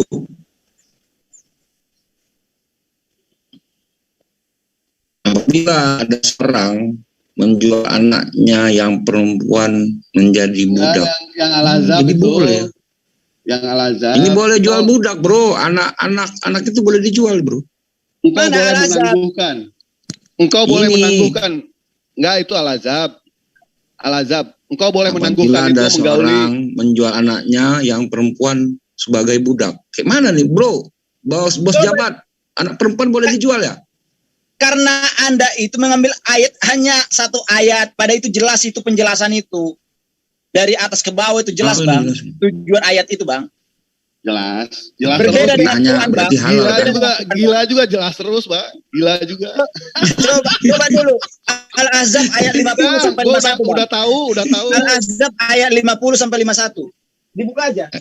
Ya dibuka aja itu. Engkau boleh menangguhkan, menggauli siapa yang kau kehendaki. Begitu kan maksudnya? Ya, itu kan maksudnya. Bahasanya lebih pantas mana dengan birahi?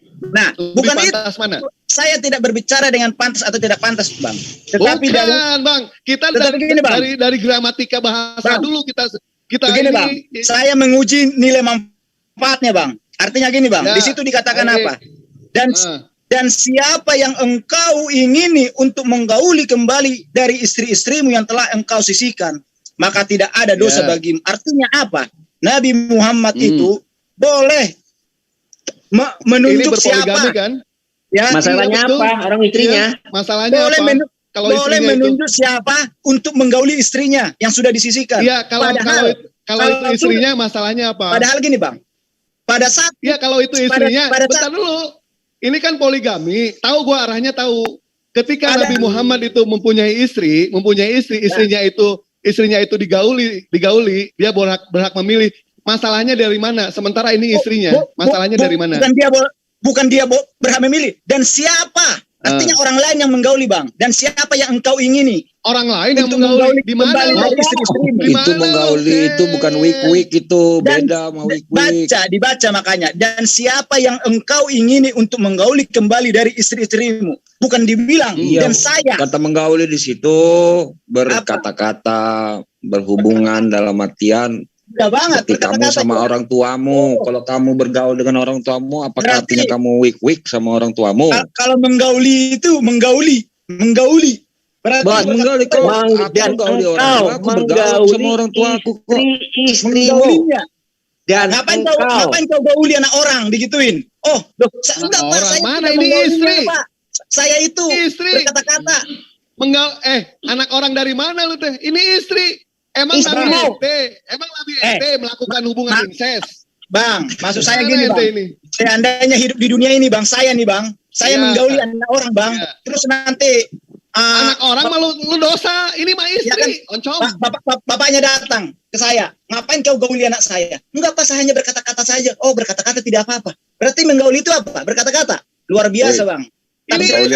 Menggauli anak orang itu dosa. Aduh, gimana ini menggauli anak orang dosa? Ini bicara istri kita. Jangan berpakaian kotor ya. Artinya apa? Siapa yang Nabi Muhammad ini untuk menggauli istri-istrinya yang sudah disisihkan itu? Ya istri. Ya suami istrinya. Bisa seorang istri yang sudah disisihkan bisa masih dia ikut campuri untuk siapa yang untuk menggauli dia. Ya, statusnya masih istri itu. Kenapa tidak bisa kalau istri? Kalau istri kenapa nggak bisa? Orang lain menggauli. Luar biasa. Orang lain? Mana orang lain? Mana orang lain? Makanya baca Bang. Dan siapa yang ingin menggauli di antara istri-istrinya, istri-istrimu. Dan siapa? Artinya apa? Siapa orang yang kau ingini untuk menggauli istri-istriku? Itu maknanya. Ya itu istri. Bang, izinkan saya jelaskan boleh nggak Bang? Jelas dari bahasanya. Nih, dan siapa yang engkau ingini untuk menggauli kembali dari istri-istrimu yang telah engkau sisihkan? Ya istri. Nabi istri itu boleh tidak? Istri itu boleh tidak? Untuk menggauli istri-istrinya. Ini edan loh bener orang ini. Assalamualaikum Allah. Alhamdulillah, sebenarnya sehat Rin. Sehat Ogul. Nabi boleh memilih mana yang masuk. Di ayat 50. Ogul kemarin itu ada teman kantor yang namanya Mbak Intan ya, itu Mbak siapa? Namanya. Tolong dimut dong. Pak Keceng tolong dimut dong. Bukan karena kebencian Bang. Saya tidak pernah untuk menghujat. Gua juga sama, nggak pernah kebencian. Gua juga nggak pernah kebencian. Ya. Tapi saya yang jelas bahasanya di sini jelas di sini. Istri. Jam terkaca. Coba dulu Abang pikirkan. Dan siapa? Coba ente pikirkan dulu. Itu upah hancur dikuduskan. Dan siapa? Mereka digilir. Firman Tuhan seperti itu. Pantas nggak firman Tuhan seperti itu? Enggak, kalau sampai. Ini ada yang mau itu, Berarti contohnya Nabi, saya berhak untuk memilih siapa saja yang saya ingini. Itu di ayat 50. Istri. Itu istri itu bukan? di ayat 50. Nggak, itu itu di istri atau bukan? Istri atau bukan itu? Istri atau bukan? Bang, udah saya bilang sama Bang. Iya, gua tanya Al-Quran istri atau udah saya baca bukan? semua Bang. Walaupun hanya dengan apalagi Bible juga jijik gua kalau ente pengen tahu ayat-ayatnya. Ini skopnya ini skopnya. Atau bukan? Gua pengen nanya. Bagaimana mungkin? Tanya dulu. Bagaimana itu sejarahnya Nabi boleh menentukan memilih siapa saja untuk menggauli istri-istrinya yang sudah disisihkan? Sekarang ketika apakah itu dibenarkan di dalam agama Islam? Dibenarkan itu. Itulah dibenarkan. Sebentar, gua udah tahu hanya itu. Ya. Biarkan saya bicara dong. Biarkan saya bicara. Kalau dibenarkan Bang. Saya akui jempol banget. Angkat kaki saya Bang. Oh iya, angkat kaki aja lu daripada marilah kita puaskan birahi. Mendingan lu angkat kaki aja. Bang Jabat ini kagak mengerti. Bang Dewa. Neng, silakan. Itu tuh merujuk kepada suami itu sendiri. Engkau itu siapa? Bukan orang lain. Engkau Bang, Neng, dibaca lagi ya. Dan siapa yang engkau ingini? Dan siapa yang Nabi ingini untuk menggauli istri-istrinya, Bang? Boleh saya jelasin nggak? Coba dibaca lagi. Pelan-pelan disimak kata bahasa. Kalau tidak bisa memaknai bahasa Indonesia. Udah, lu diam aja, diam dulu. Gua udah tahu. Dewa sebentar, Wah, ini gampang banget kan ya. Dan bahkan di ayat diam dulu. Ada dikatakan seperti ini. Nabi boleh menggauli. Nabi Muhammad boleh tidak berlaku adil kepada istri-istrinya. Padahal diperintahkan setiap umat muslim yang dalam hal apa? Dalam hal ini orang ada remnya enggak ya? Jabat. Iya, Anda harus memahami dulu. Jabat diam kau. Ayat 50 sudah dikatakan Nabi Muhammad aja boleh tidak berlaku adil kepada istri-istrinya, tapi dia memerintahkan kepada umatnya supaya berlaku adil. Tambah lagi di ayat 51 dikatakan apa? Bongkar Roh Kudusnya tahan dulu. Buka aja kita Roh Kudusnya tahan dulu. Ya, Roh Kudusnya tahan dulu. Kita jadi tema tadi yang dia bilang orang masuk neraka itu katanya dia itu nggak disiksa, itu kan aneh. Disiksa bang dengan panasnya api neraka bang, tapi jangan balikan dulu ke situ bang. Kembali dulu tadi. Roh Kudusnya tenangin dulu. Roh Kudusnya tenangin. Roh Kudus. Jadi begini, kalau kita lihat ayat 50 dan 51 itu bang. Kalau kita lihat, kami udah paham itu kebetulan istri-istri itu. Abang maknai di situ. Iya, tapi itu. Wak, boleh Wak, gue jelasin Wak. Ya, siap, silakan. Enggak usah, enggak jelas tuh Bang, enggak usah Bang, buka aja kitabnya Bang. Kita saya suruh telusuri kitabnya Bang. Sudah saya katakan Bang, saya bukan seperti pendiri yang lain Bang. Saya selalu menjelaskannya. Iya, merujuk tapi tidak paham ente. Nilai moral dan nilai manfaat itulah saya Bang. Apa jelasinnya nih? Merujuk Tuhan yang benar Bang. Firman Tuhan yang benar. Melanggar nilai-nilai moral. Nilai manfaatnya Bang. Tidak ada dia dalam Al-Quran kata-kata birahi itu tidak ada. Itu dikuduskan itu tidak ada di dalam host ini nggak ada ini host. Sahabat-sahabat firman diturunkan yang tidak memiliki nilai moral Bang. Sahabat nilai moral itu yang birahi. Yang birahi tidak ada nilai moral itu. Tidak untuk berbohong aja. Bang Juma dia yang jelas, Bang Juma Sahabat boleh nggak? Semuanya. Sebentar. Host lah si Eli. Jadi begini sahabat saya, Richard kemarin pun gitu juga dikasih host pun nggak bisa juga Bang Tristan. Ini orang nggak bisa. Ini nanti saya mute total ya, mau saya mute total itu lebih tegas Bang Juma lebih tegas sama orang minta izin gini ya Bang, suara saya kedengaran nggak? Dengar jelas Bang, jelas Bang. Lebih baik Bang Richard, boleh izinkan saya untuk kemudian mengurai kata per kata dari original teks Al-Quran supaya kita bisa memahami bahwa apa yang Abang pahami tadi itu adalah pemahaman Abang berdasar terhadap terjemah, benar nggak? Betul Bang. Iya, baik. Sekarang izinkan saya kemudian untuk mengurai kata per kata dari original teksnya supaya abang saya ini bisa terarahkan pemahaman yang kemudian tadi begitu menyimpang jauh.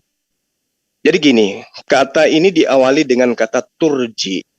Nah, turji ini di dalam perspektif bahasa itu artinya merujuk kepada orang kedua. Apa arti turji? Artinya kamu menjauhi. Ya, jadi di situ bukan menggauli, tetapi menangguhkan atau menjauhi. Boleh dibilang menceraikan. Nah, beda kan? Ini kita merujuk kepada original teks. Turji. Man, siapa? Tasya'u, kamu kehendaki. Jadi kamu menceraikan siapa yang kamu kehendaki, kamu menjauhi siapa yang kamu kehendaki. Minhunna, di antara mereka, istri-istrimu. Atau dari antara mereka, atau di antara mereka. Waktu kamu beri perlindungan. Bang. Ya. Lanjut. Kan dulu jabat, dengarkan jabat. Ya. Waktu kamu beri perlindungan. Ilaika kepadamu. Ya. Jadi kepadamu ini kemudian diterangkan mantasya'u, siapa yang dikehendaki, wamini ya, wamani, dan siapa abtaghaita, kamu ingini, mimman, dan siapa ya, azalta, kamu lepaskan atau kamu ceraikan.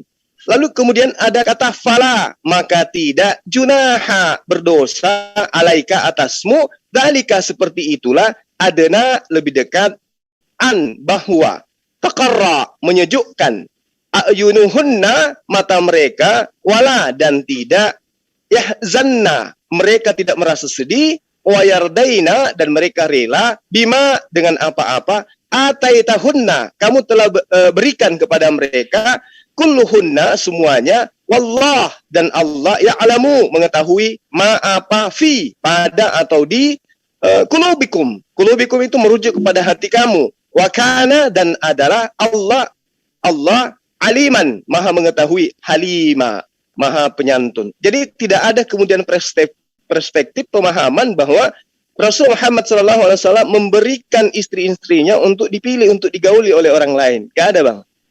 Tapi itu Bang ya. Di sini Bang, kan di situ dikatakan. Tadi Abang diam aja, ente tidak paham bahasa aslinya, diam aja. Coba terjemahkan lagi. Saya paham. Coba terjemahkan lagi. Diam aja. Iya, diam aja dia. Sip babami. Coba dulu terjemahkan Bang. Ya, itu sudah saya terjemahkan kata per kata, abangku. Enggak usah satu per kata, langsung aja full biar saya jelas memahaminya. Abangku, umat Islam di dalam memahami Al-Qur'an kudu wajib seperti itu. Iya, saya paham, Bang. Tapi kan Abang udah jelaskan dari satu per kata. Kan bisa disambungkan semua. Apa yang kau pahami situ? Itu pemahaman Abang yang tadi itu. Kalau umat Islam.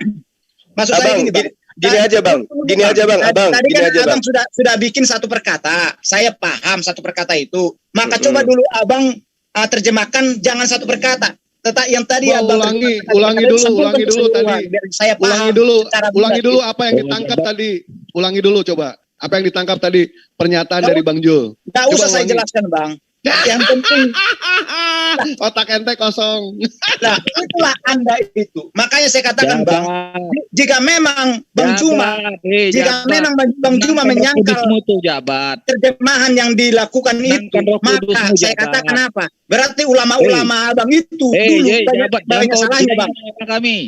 Orang Islam itu mengartikannya dengan mengaji, bukan membacanya huruf Latinnya, ngaji dulu baru paham. Lu kira terjemahan Al-Quran? Kalau memang itu salah, kenapa Abang, Abang tadi kan saya sudah mengawali dengan umat Muslim menggunakan ini. Kami mengimani Al-Quran, bukan terjemahan bukan Al-Quran. Bang Richard, di dalam kehidupan sehari-hari kita kan bertetangga tuh dengan umat Islam. Kita belum pernah menemukan ada umat Islam, Bang, yang memilih laki-laki untuk menggauli istrinya. Atau ada di tempat abang orang Islam gitu? Ada nggak, Bang? Yang abang bilang itu benar. Tetapi berarti yang abang bilang secara praktek di kehidupan manusia itu tidak ada. Tetapi Nabi diberikan firman boleh seperti itu, melakukan itu. Itu yang saya tanya. Tunggu dulu. Yang lain boleh diam sebentar. Yang lain boleh diam sebentar. Saya gini loh, Bang. Saya luruskan. Abangku. Tunggu, Bang. Saya bilang, Bang, abangku, saya jelaskan dulu sedikit. Iya, tunggu, Abang mengatakan bahwa paham dengan bagaimana pemikiran saya. Abang mengatakan bahwa Rasulullah mengajarkan demikian. Coba Anda pahami dulu. Saya tidak mengatakan Rasulullah mengajarkan, tetapi itu dikatakan dalam Roh Kudusnya diamin dulu, Roh Kudusnya. Abang dulu Roh Kudusnya. Apa yang tertulis? Saya tidak mengarang, saya tidak menambahi. Oke. Orang benar. Abang, boleh nggak diam sejenak? Izinkan saya sebagai wakil dari teman-teman Muslim untuk mengurai sedikit tentang ayat ini. Jadi di sini apa-apa. Kau yang ada dari ini kan kau pengen dijelaskan. Inilah namanya Abang mau menjelaskan Al-Quran atau minta dijelaskan? Ini kau sok pintar pula kau, banyak minum tua kau ya. Gak ada ilmunya tapi menghujat kan gitu. Baik. Gigi kau minum tua suasana kau. Abang yang menghujat. Mau dijelaskan, diam dulu satu orang aja yang ngomong. Kenapa sih rame-rame bener? Jempol kalau saya. Ini orang jabat diam dulu. Itu orang mau Bang Richard, tolong dengarkan saya. Tolong dengarkan saya. Rasulullah Muhammad Sallallahu Alaihi Wasallam itu adalah seorang pemimpin. Dia adalah presiden. Ya, kita anggap begitu untuk pemahaman kita hari ini. Dia pemimpin. Ketika ada perintah di situ, ada pernyataan Allah, turji, itu artinya kamu menceraikan. Jadi istri-istri yang diceraikan kemudian ketika Rasulullah SAW terhadap istri yang diceraikan itu, ya, memilih dari pengganti atau suaminya seperti apa yang Anda pahami, itu tidak masalah. Karena di situ ada kata wanita atau istri yang telah kau tinggalkan, kau ceraikan. Di mana kata itu? Kata azalta. Azalta itu maksudnya kamu melepaskan ikatan pernikahanmu dengan wanita itu alias cerai. Lalu kemudian pemahaman abang, kalau wanita yang diceraikan oleh Rasulullah kemudian dipilihkan suami untuk mantan istrinya, itu tidak masalah. Kan ini sudah mantan, sudah diceraikan, bukan dalam status istri. Makanya dikatakan azalta, kamu menceraikan. Fala maka tidak berdosa junaha atasmu alaika zalika, seperti itulah adena lebih dekat bahwa taqarra, menyejukkan, ayunuhunna, mata mereka, wala, dan tidak yahzanna, mereka tidak merasa sedih, wayardaina, dan mereka rela, bima, dengan apa-apa, wataitahunna, kamu telah berikan kepada mereka. Jadi kemudian ketika ada istri, lalu kemudian mantan istri ini sudah bukan muhrim, sudah dicerai, lalu dipilihkan lelaki lain untuk mendampingi, apa salah itu, Bang? Berarti boleh menentukan gitu. Kan dia pemimpin, ku bilangkan tadi. Iya, dia seorang pemimpin. Misalnya gini, ya Bangku. Misalnya gini, dia adalah seorang pemimpin, menceraikan istri, kemudian memilihkan suami, apakah itu salah? Karena gini, Bang. Begini, Bang, ya. Pada saat istri diceraikan, maka tidak ada urusan suami kepada istri lagi. Bahkan karena sudah itu Abangku. Artinya itu apa? Menurut perspektif Abang, karena Abang mendudukkan perkara ini orang per orang, sementara yang Anda kritisin ini adalah Rasulullah, seorang utusan Allah, kedudukannya beda dengan manusia awam. Bang, begini Bang, bagaimana mungkin seorang istri yang kita ceraikan, ya itu Abang berbahagia, Abangku. Itu abang harus membedakan antara posisi Rasulullah yang adalah pemimpin dengan abang yang adalah manusia biasa. Beliau itu pemimpin, di mana pemimpin perkara ucapannya adalah merupakan ketetapan. Berarti kan benar kan Nabi Muhammad boleh menentukan kan siapa yang menjadi suami yang menggauli istri yang sudah diceraikan itu kan? Sekarang begini, bebas nggak orang menggauli kalau sudah sah menjadi istri? Ya? Bebas. Boleh nggak Bang? Sekarang begini Bang, anak abang Anda nikahkan kepada seorang laki-laki, bebas nggak laki-laki itu menggauli anak abang? Kalau sudah dinikahkan iya. Nah, udah berarti kena di situ abang. Ya itu ini kan dibilang. Kotokan kali itu mabuk. Boleh menentukan siapa saja. Ya ampun, nggak ngerti-ngerti ini manusia. Untuk menggauli istri-istrinya yang sudah disisihkan, artinya belum dinikahkan. Parah nih jabat ini. Abang, makanya gue bilang hebat kali nih otaknya nih. Makanya gue bilang apa? Islam itu orang lain ditentukan kamu mau menggauli istriku itu. Enggak begitu abang. Abang terlalu menistakan. Abang terlalu menistakan ayat-ayat suci Al-Quran kalau begitu abang. Saya kan merujuk kepada apa yang tertulis abang.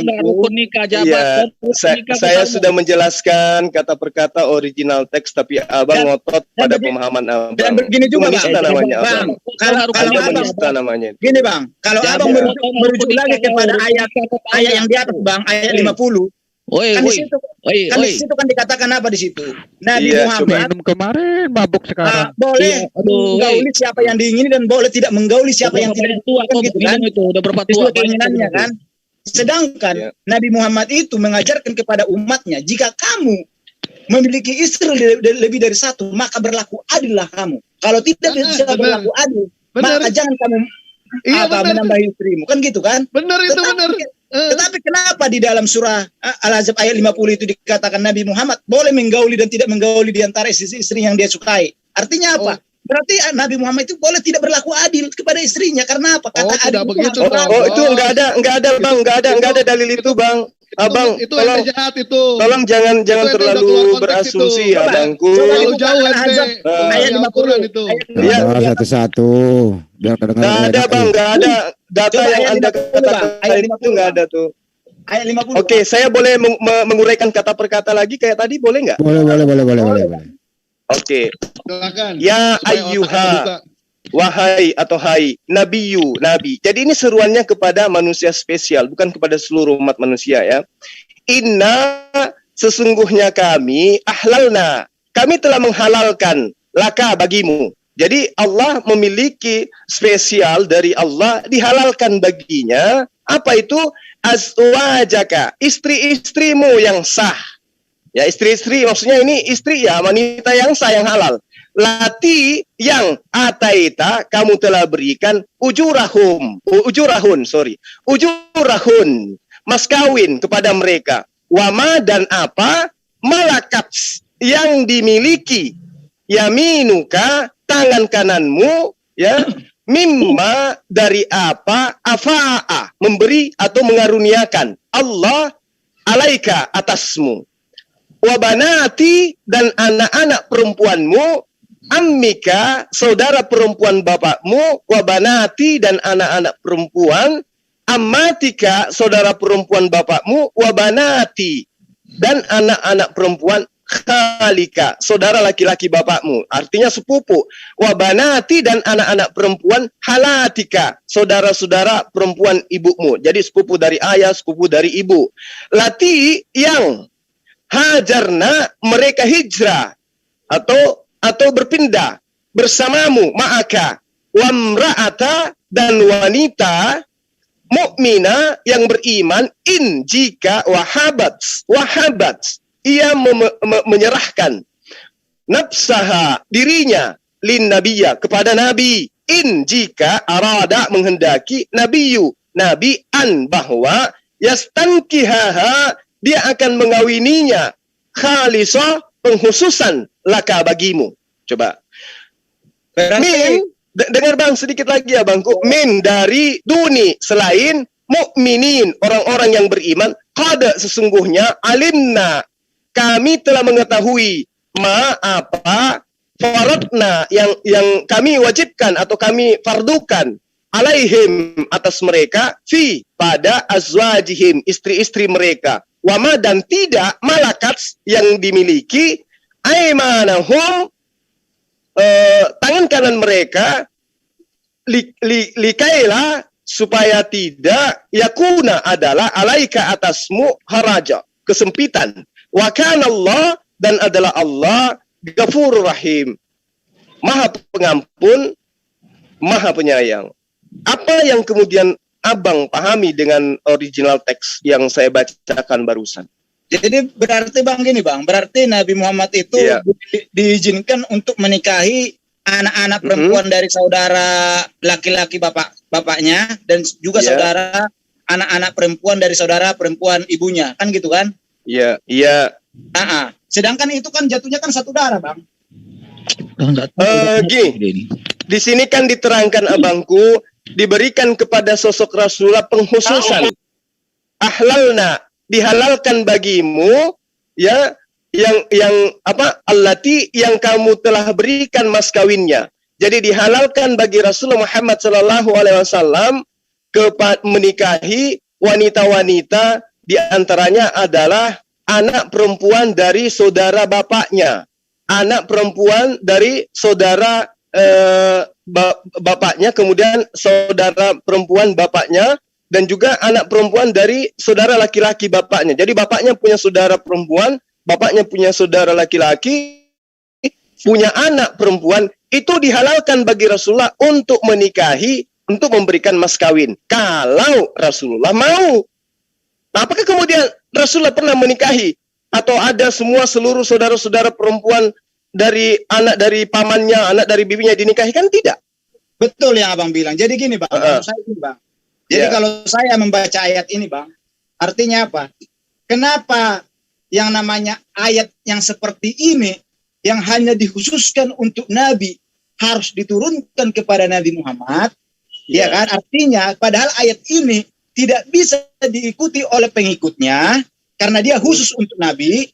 Sedangkan ayat untuk sunat kepada yang harus diikuti oleh pengikutnya tidak ada di Quran. Itu yang saya pertanyakan. Artinya apa? Kata sunat itu lebih penting dijelaskan daripada hal-hal seperti itu. Baca pengkhotbah tuh, pengkhotbah 2 ayat 89, baca lu. Apa di situ bilang? Lanjut Bang Juma. Biar sedikit lagi ya Bang ya. Jadi apa yang kemudian tertuang dalam Al-Quran surah Al-Ahzab pasal 50 ayat 50 51 yang abang bawa ini, itu adalah benar, itu adalah khalisata, pengkhususan kepada Rasulullah Muhammad SAW, di mana beliau boleh memberikan mas kawin kepada sepupu beliau untuk beliau nikahi. Gitu. Nah, apakah kemudian sekarang begini, apakah kemudian kami sebagai umatnya nggak boleh nikah sama sepupu? Boleh, kan boleh bang. Boleh. Halal. Orang itu nggak punya aturan Bang Juma. Boleh kalau Jadi boleh Bang kami nikah dengan sepupu boleh. Kalau misalnya lagi nerangin. Kalau misalnya kami itu menikahi sepupu itu tidak melanggar syariat. Berugal-ugalan. Boleh ya? Ya, boleh Bang, boleh. Selama kita memenuhi syarat sahnya nikah itu boleh. Yang nggak boleh itu ibu, kemudian anak dari ibu itu nggak boleh, atau saudara kandung nggak boleh. Itu nggak bisa. Saudara Bahkan di dalam, iya sesusuan nggak boleh. Bahkan di dalam Islam itu istri daripada anak angkat kita itu kalau sudah diceraikan itu boleh kita nikahi. Karena memang tidak ada pertalian darah gitu loh Bang. Jadi saya rasa nggak ada masalah Bang ya setelah kita original teksnya. Tapi itu Bang, yang di ayat 51 itu kan dikatakan Bang itu Bang, bahwa Nabi itu boleh menggauli dan tidak menggauli di antara istri-istrinya. Artinya Nabi itu boleh memilih mana yang mau digauli, mana yang tidak digauli. Yang mana di situ Bang? Coba ayat 51. Yang mana boleh menggauli? Ya, saya nggak menemukan ada di dalam original teksnya seperti itu Bang, nggak ada. Coba di ayat 51 itu, coba dibuka lagi. Tadi saya sudah menjelaskan Abang. Itu tadi saya bahas setengahnya itu yang saya bahas tadi Bang. Tapi apa yang Abang pahami itu tidak seperti itu. Tidak ada ini boleh kamu gauli, ini tidak boleh kau gauli. Yang ada adalah istri-istrimu yang kau sudah ceraikan, kemudian kamu berikan kepada orang lain untuk dinikahi, itu boleh. Itu halal bagi mereka untuk melakukan itu.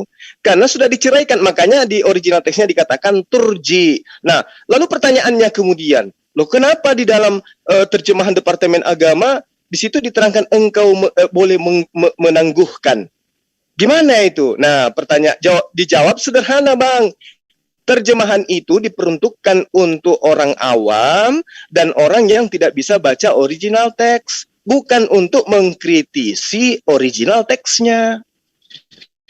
Gitu Abangku. Iya, jadi kalau saya merujuk dari hasil dari Depak itu, jatuhnya apa? Nabi Muhammad itu boleh menggauli dan boleh tidak menggauli di antara istri-istrinya yang disertai, kan gitu kan? Richard itu namanya itu namanya biji mata lu boleh gitu tidak berlaku adil kepada istri-istri karena diberikan kekhususan, kan gitu kan? Oke Abang.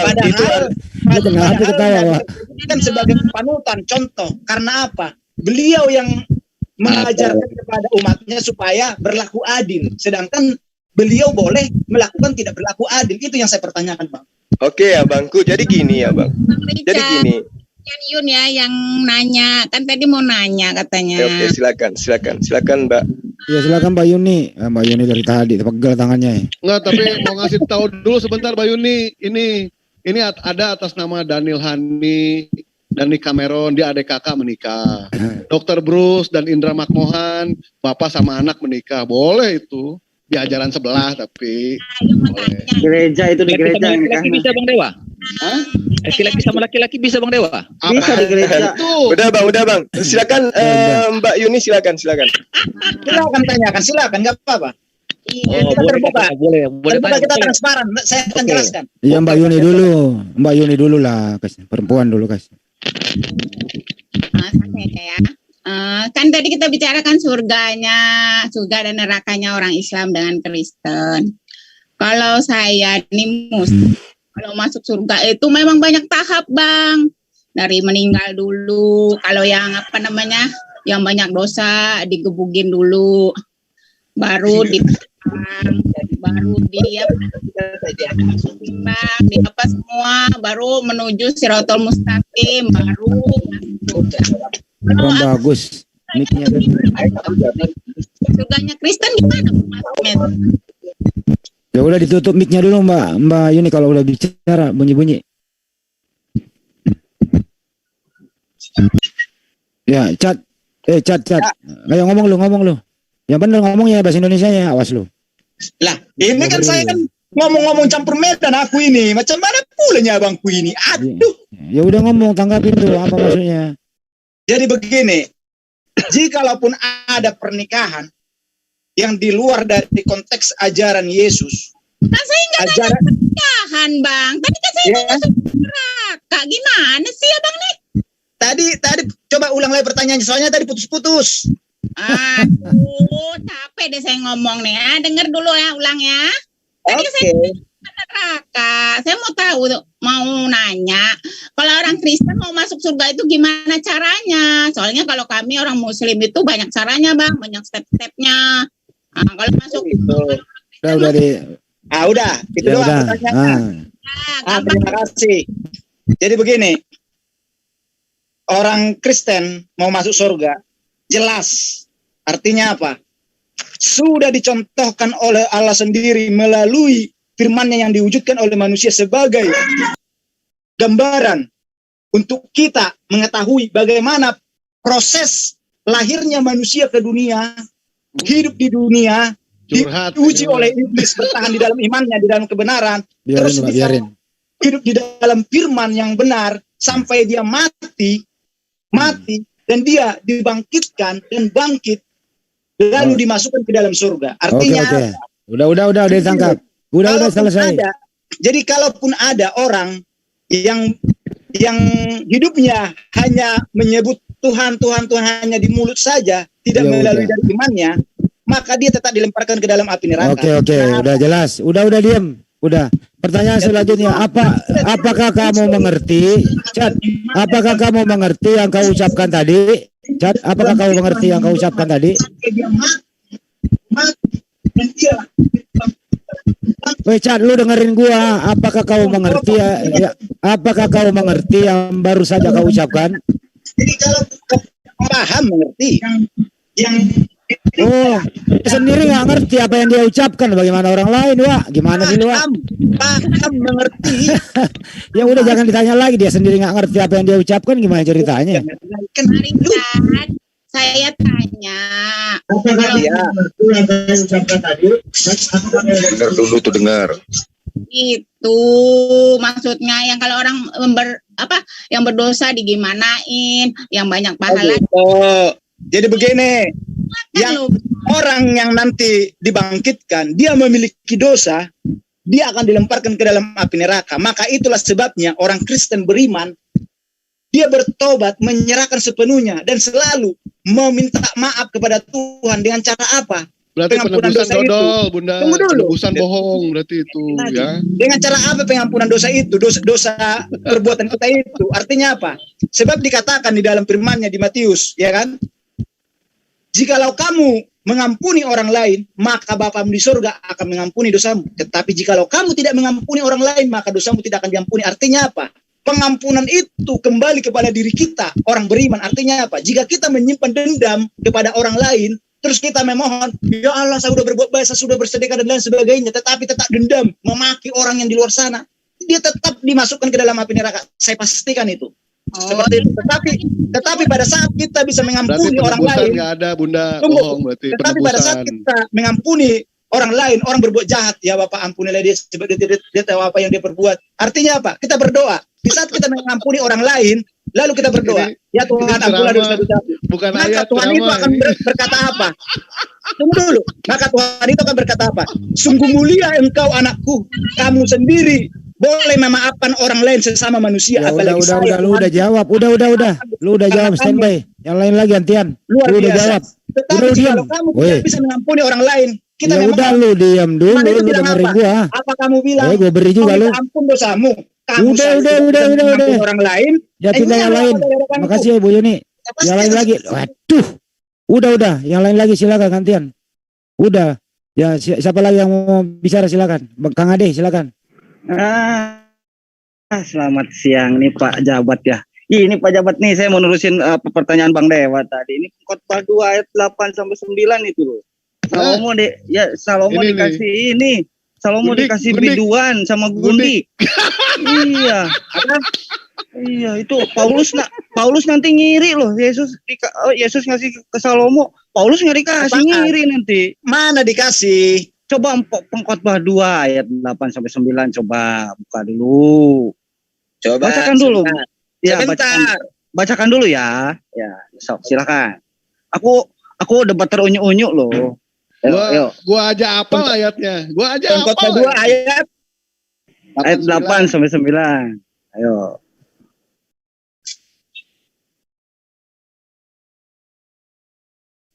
Sahabat kagak ngerti ayat. Nah, terus apa di situ?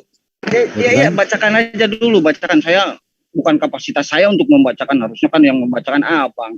Saya bacakan dari atas ya, biar paham ya. Iya, silakan. Iya, silakan Bang. Wah. Aku berkata dalam hati, mari, aku hendak menguji kegirangan, nikmatilah kesenangan, tetapi lihat juga itu pun sia-sia. Tentang tertawa aku berkata, itu bodoh, dan mengenai kegirangan, apa gunanya?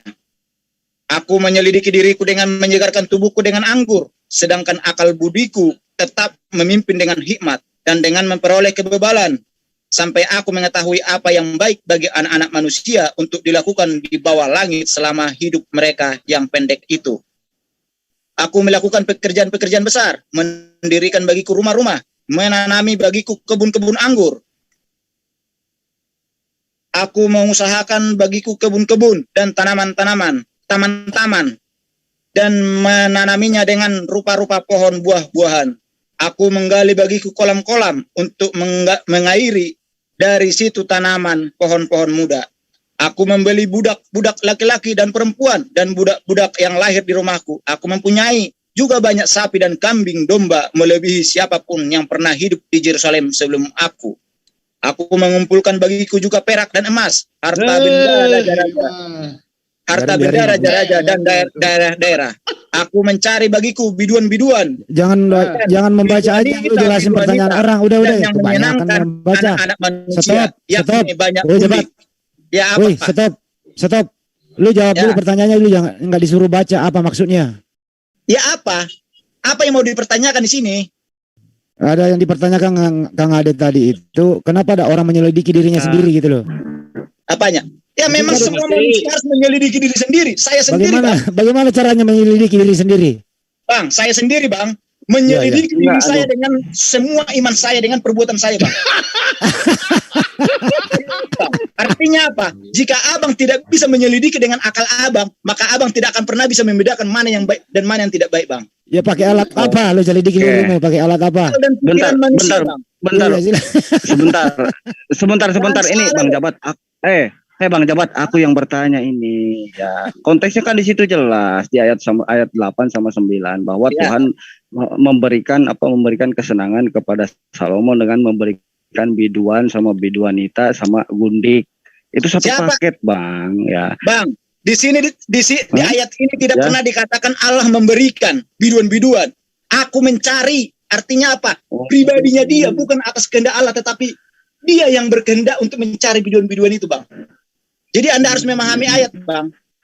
Jadi semua coba kita harus jeli memaknai makna kata, Bang. Biduan dangdut itu, Bang Ade, biduan dangdut. Ini biduannya masih biduan pantura atau dari mana ini biduannya? Gini, Bang. Itulah yang selalu saya katakan, Bang. Itulah yang selalu saya katakan, Bang. Kalau di dalam Muslim itu dikatakan apa? Semua yang dilakukan oleh manusia atas kehendak Allah. Artinya apa? Kalau di dalam Muslim, orang mencuri atas kehendak Allah. Iya, itu biduan dari mana dulu, Jabat? Biduan dari mana biduannya? Biduan dari mana itu? Karena diizinkan itu terjadi. Kan itu menurut Muslim. Itu kan istilah. Itu biduan istilah lama, istilah jadul, kok masih ada biduannya. Orang memerkosa, orang dia mabukan, bukanlah atas kehendak Allah, tetapi diizinkan itu terjadi kepada manusia. Mana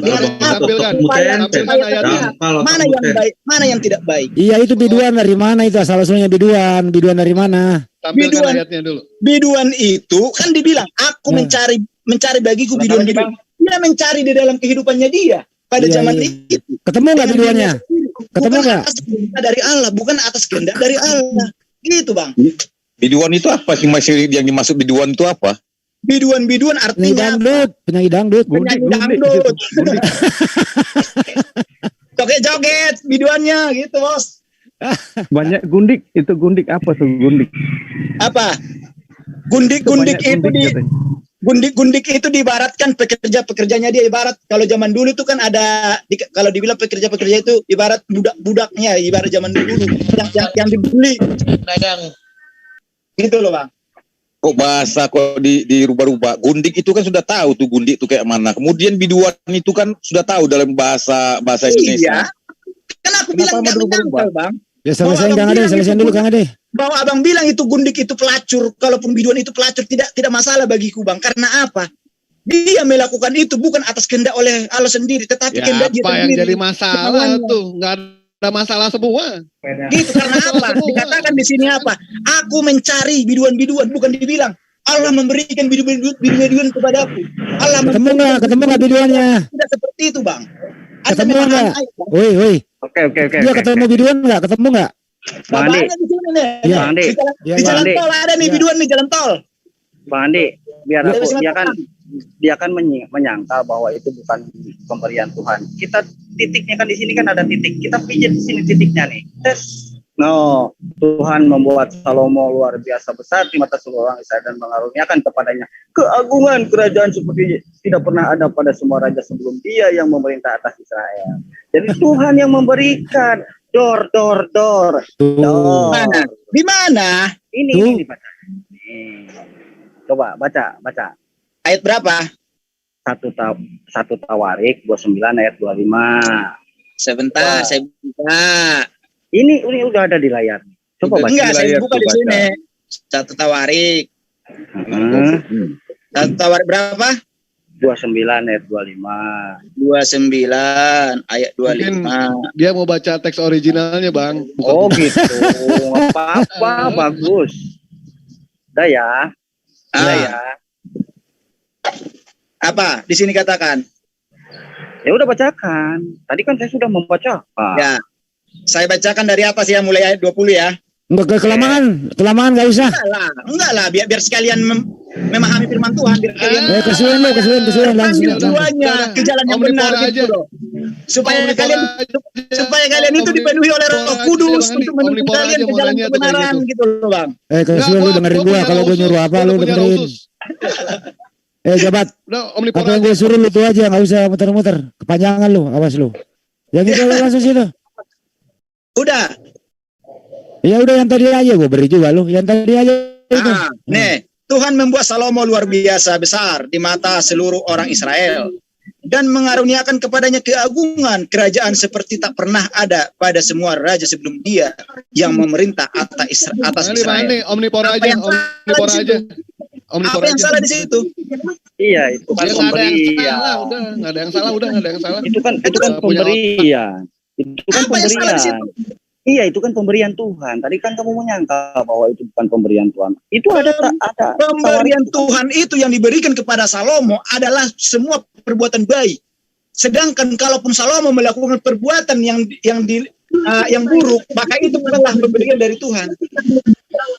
Ayatnya itu korelasi. Coba nih saya share lagi ya. Maka perlu Anda ketahui, sumber dari yang baik dan yang buruk itu berasal dari Tuhan. Tetapi Tuhan hanya mengajarkan yang baik saja, sedangkan yang buruk itu diajarkan oleh iblis. Maka berhati-hatilah kita. Dari buahnya lah kita bisa melihat mana ajaran yang baik. Jikalau ada bisikan-bisikan kepada kita, udah Bang Andi, kau salah anak itu, jangan kamu Bang Andi, udah, stop, udah. Terima kasih.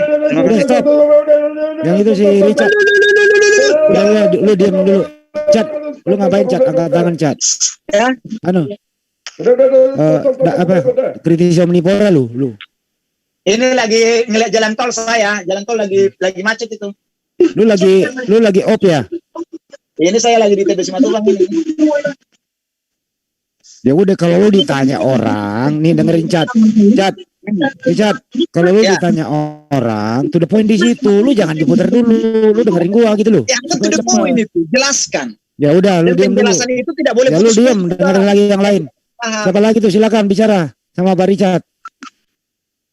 Gantian, silakan. Siapa lagi? Aku bicara nih, 6 menit aja, 6 menit sampai 12. Nah, Brethren Richard, ini kalau misalnya anak haram menurut perjanjian lama dikasih kesenangan oleh Tuhan, terus anak haram menurut perjanjian lama diberikan menjadi ketua semua suku-suku oleh Tuhan, lalu kemudian anak haram menurut kepercayaan perjanjian lama terus menjadi Tuhan di perjanjian baru. Ini gimana jadinya ya? Yang sesuatu seperti ini kok diimani? Coba gimana tanggapannya? Di mana yang Bang? Pertama itu Salomo tadi udah dibahas. Yang kedua itu anaknya Yehuda tuh. Terus yang ketiga adalah Maria dengan Pakos ben Yehuda.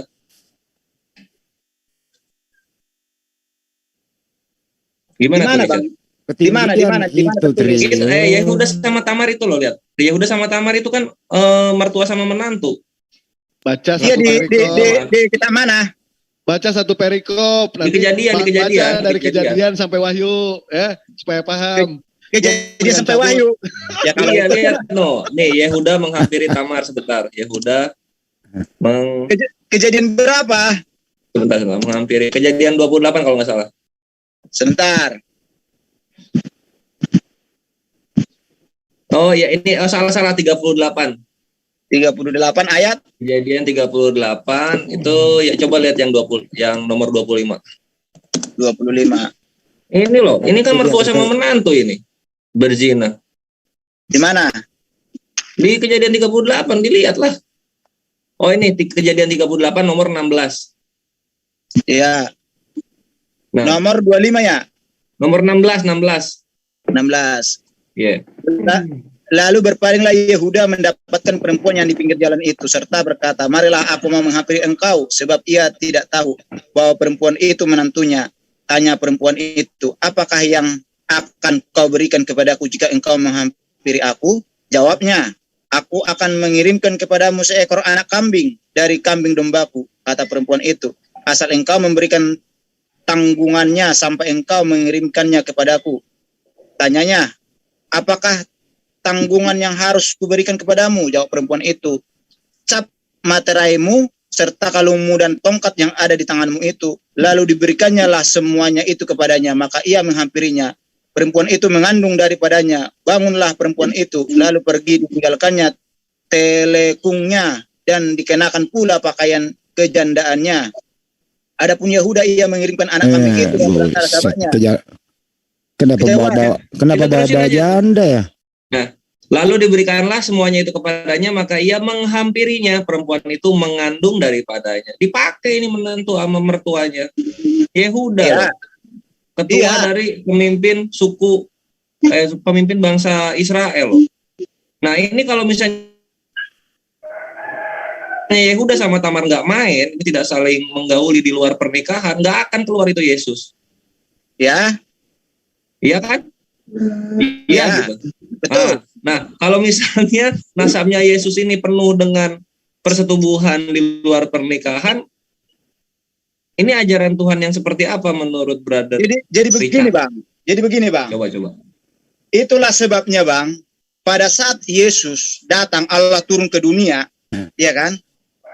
Dia menyempurnakan firman-Nya, menyempurnakan perzinahan Yehuda gitu maksudnya. Artinya apa?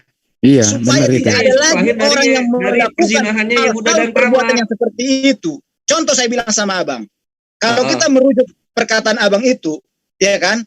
Ya. Dari manakah kita ini manusia berasalnya kalau bukan dari Adam sama Hawa?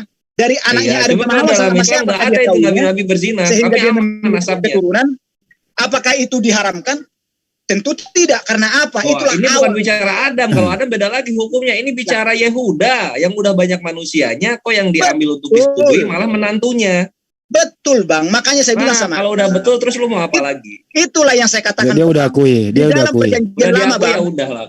Di dalam perjanjian lama ini, Bang, ada kayak model Abraham punya istri lebih dari satu.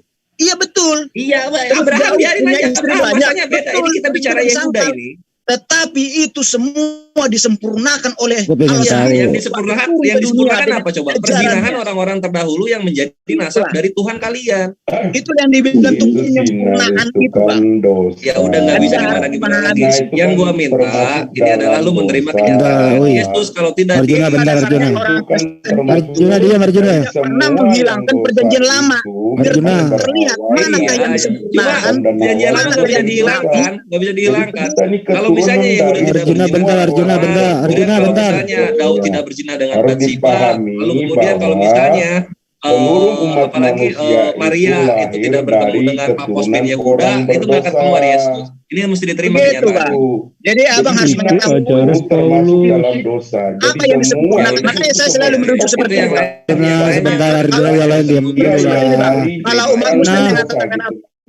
Arjuna diam dulu ya. Kita penyempurna dari kita sendiri. Saya menjelaskan yang benar. Pada saat begini, kita meminta, ini bukan giliran Anda, Arjuna, ini Richard. Tidak pernah bisa dibuktikan. Sedangkan orang Kristen, manakah kitab yang disempurnakan? Inilah perjanjian lama. Sempurnakan isi ajaran. Itulah sebabnya, Bang. Orang Kristen tidak pernah menjadikan seorang nabi yang berasal dari sel sperma menjadi panutan. Itulah sebabnya orang Kristen itu menjadikan Yesus menjadi panutan, Bang. Bang Andi, karena di dalam Yesus kesempurnaan itu. Karena kesempurnaan itu hanyalah milik Allah sendiri. Aduh, ntar gue kasih semuanya, Nah, pusing gue liatnya. Atur-atur ya. Karena panutan di dalam iman, Bang. Panutan di dalam iman itu nggak boleh. Yohanes 8 ayat 9. Sabar. Oke, gue ngomong nih. Lalu tinggallah Yesus seorang diri bersama dengan wanita itu di tempatnya. Ini Yesusnya lagi ngapain berdua sama ceweknya? Balikin dulu, sorry salah, Masnya. Balikin dulu, balikin dulu. Gimana? Jabat. Dah. Itu Yesus ngapain berdua sama pelacur? Mana ayatnya? Biar saya jelaskan. Sini biar aku jawab boleh. Yohanes 8 ayat 9. Berapa? Ini aku jawab, biar aku jawab boleh. Matius 8 ayat 9. Yohanes.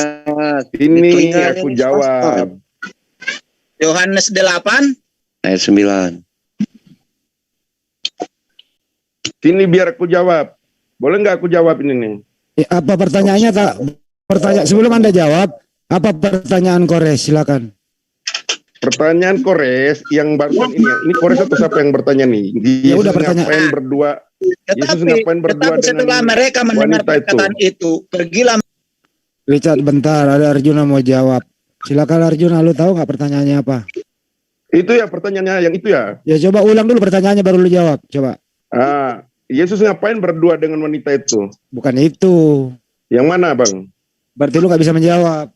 Oh iya, tahu pertanyaan. Yang satu ya, yang tadi yang ketabar ya. Ya, yang itu loh ada persinahan, ada persinahan di situ loh. Baik, mari sini aku jawab. Jadi begini, kita semua terlahir dari keturunan berdosa. Jadi sejak dengar dulu, dosa ini, zina itu termasuk, jangan dipotong dulu. Zina itu dosa atau tidak? Berzina itu dosa atau tidak? Dosa. Aku mau tanya, zina itu dosa atau tidak? Kau tanya pada TV. Aku tanya, zina itu dosa atau tidak? Kamu mau menjawab atau mau bertanya? Zina itu dosa atau tidak? Arjuna, kamu. Makanya dengar saya jawab. Ya jawab. Jangan dipotong. Kalau dipotong ya nggak nyambung. Bagaimana nggak dipotong? Lu bertanya. Semuanya terlahir dari keturunan berdosa. Semua manusia, sejak Adam dan Hawa itu terlahir dari. Jadi kita semua ini berdosa gitu. Sperma yang terlahir itu sperma berdosa gitu. Sperma yang masuk ke dalam tubuh wanita secara turun-temurun itu sperma dari darah Adam, dari darah laki-laki. Wah, gak nyambung. Begitu, itulah yang berdosa. Gitu loh, Bang. Jadi semua kita ini terlahir dari orang berdosa. Jadi zina itu lain dijawab, lain ditanya, lain dijawab. Kita tidak tahu nenek moyang kita juga punya istri berapa. Barangkali. Oke, sebentar dulu ya. Sebentar dulu. Mas Triun, coba diulang pertanyaan. Potong, siapa sih yang potong nih? Lu diam dulu, lu nggak jawab. Sama jawabannya nggak pas, ulangi pertanyaan. Apanya kan coba diulang pertanyaan. Tamar itu berzina dari dengan Yehuda. Itu berzina lalu keturunannya ke Yesus. Kan begitu pertanyaannya. Apanya nggak pas? Ya itu terus saya jawabnya apa? Zina itu dosa nggak? Saya jawab. Dosa. Ya dosa, makanya saya jawab dosa. Makanya semua orang dulu itu kita terlahir dari keturunan berdosa semua. Karena sperma yang dihasilkan dari Adam itu yang masuk ke dalam perut wanita secara turun-temurun terlahir sampai ke cucu-cucu kita, sampai ke kita sekarang. Begitu. Terus kenapa masalahnya? Nah semuanya kita itu, jadi kita semua terlahir dari orang berdosa. Paham? Manusia itu sejak semula juga terlahir dari kita karena Adam dan Hawa sudah berdosa. Jadi begitu, Bang. Jadi tidak, kenapa memang kalau orang berzina? Kita punya nenek moyang dulu juga berzina, punya istri 5, 6, 7, 10. Kamu tahu nggak kamu punya nenek moyang dulu ada istrinya berapa? Nggak tahu kan? Kalau istrinya 2 itu zina ya? Maksudnya begini Kamu nggak tahu pertanyaannya. sebelum ada Islam, sebelum ada Kristen, kita di nenek moyang kita dulu zaman purbakala, kita juga punya nenek moyang. Maksudnya begini, kenapa dibebas? Iya, karena itu menjelaskan bahwa itu kebenaran yang terjadi. Begitu. Jadi kita tidak ditutup-tutupi. Begitu, Bang. Kenapa masalahnya? Karena memang orang dulu orang berdosa semua. Loh, pertanyaannya siapa?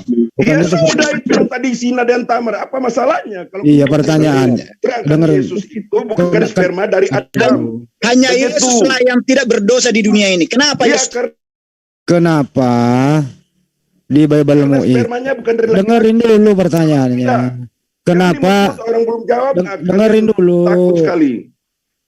Kenapa di Bible-mu itu ada ayat porno kayak begitu? Kenapa? Itu yang lu jawab. No.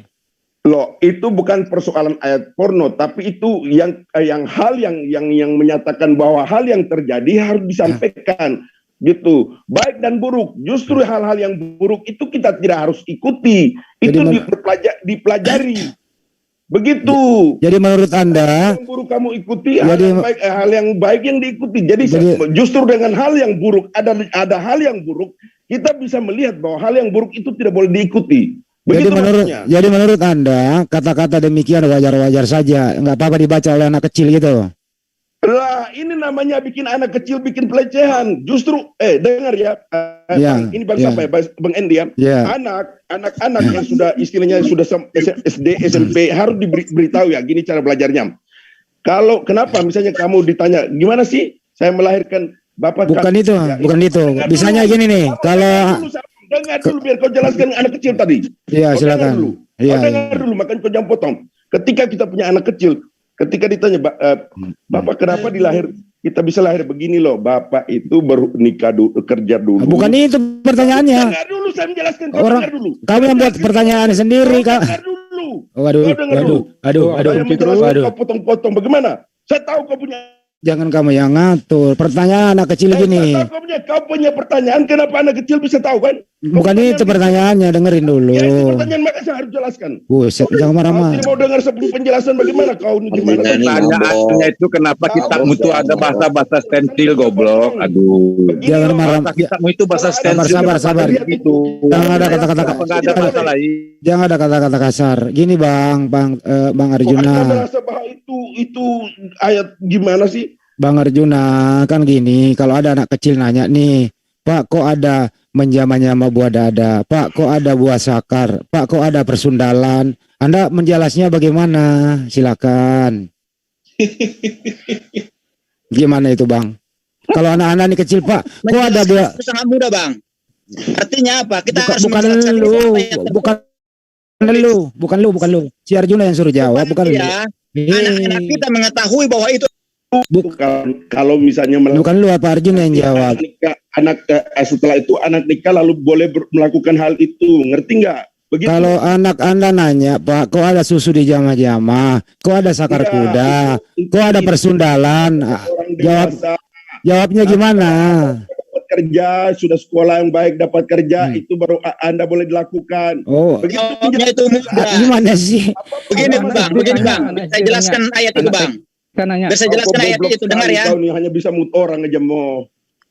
Biar saya jelaskan ayat itu. Jadi gini, kita perlu mengajarkan itu kepada anak-anak kita walaupun masih kecil, supaya mereka mengetahui bahwa perbuatan-perbuatan hal seperti itu tidak baik untuk dilakukan.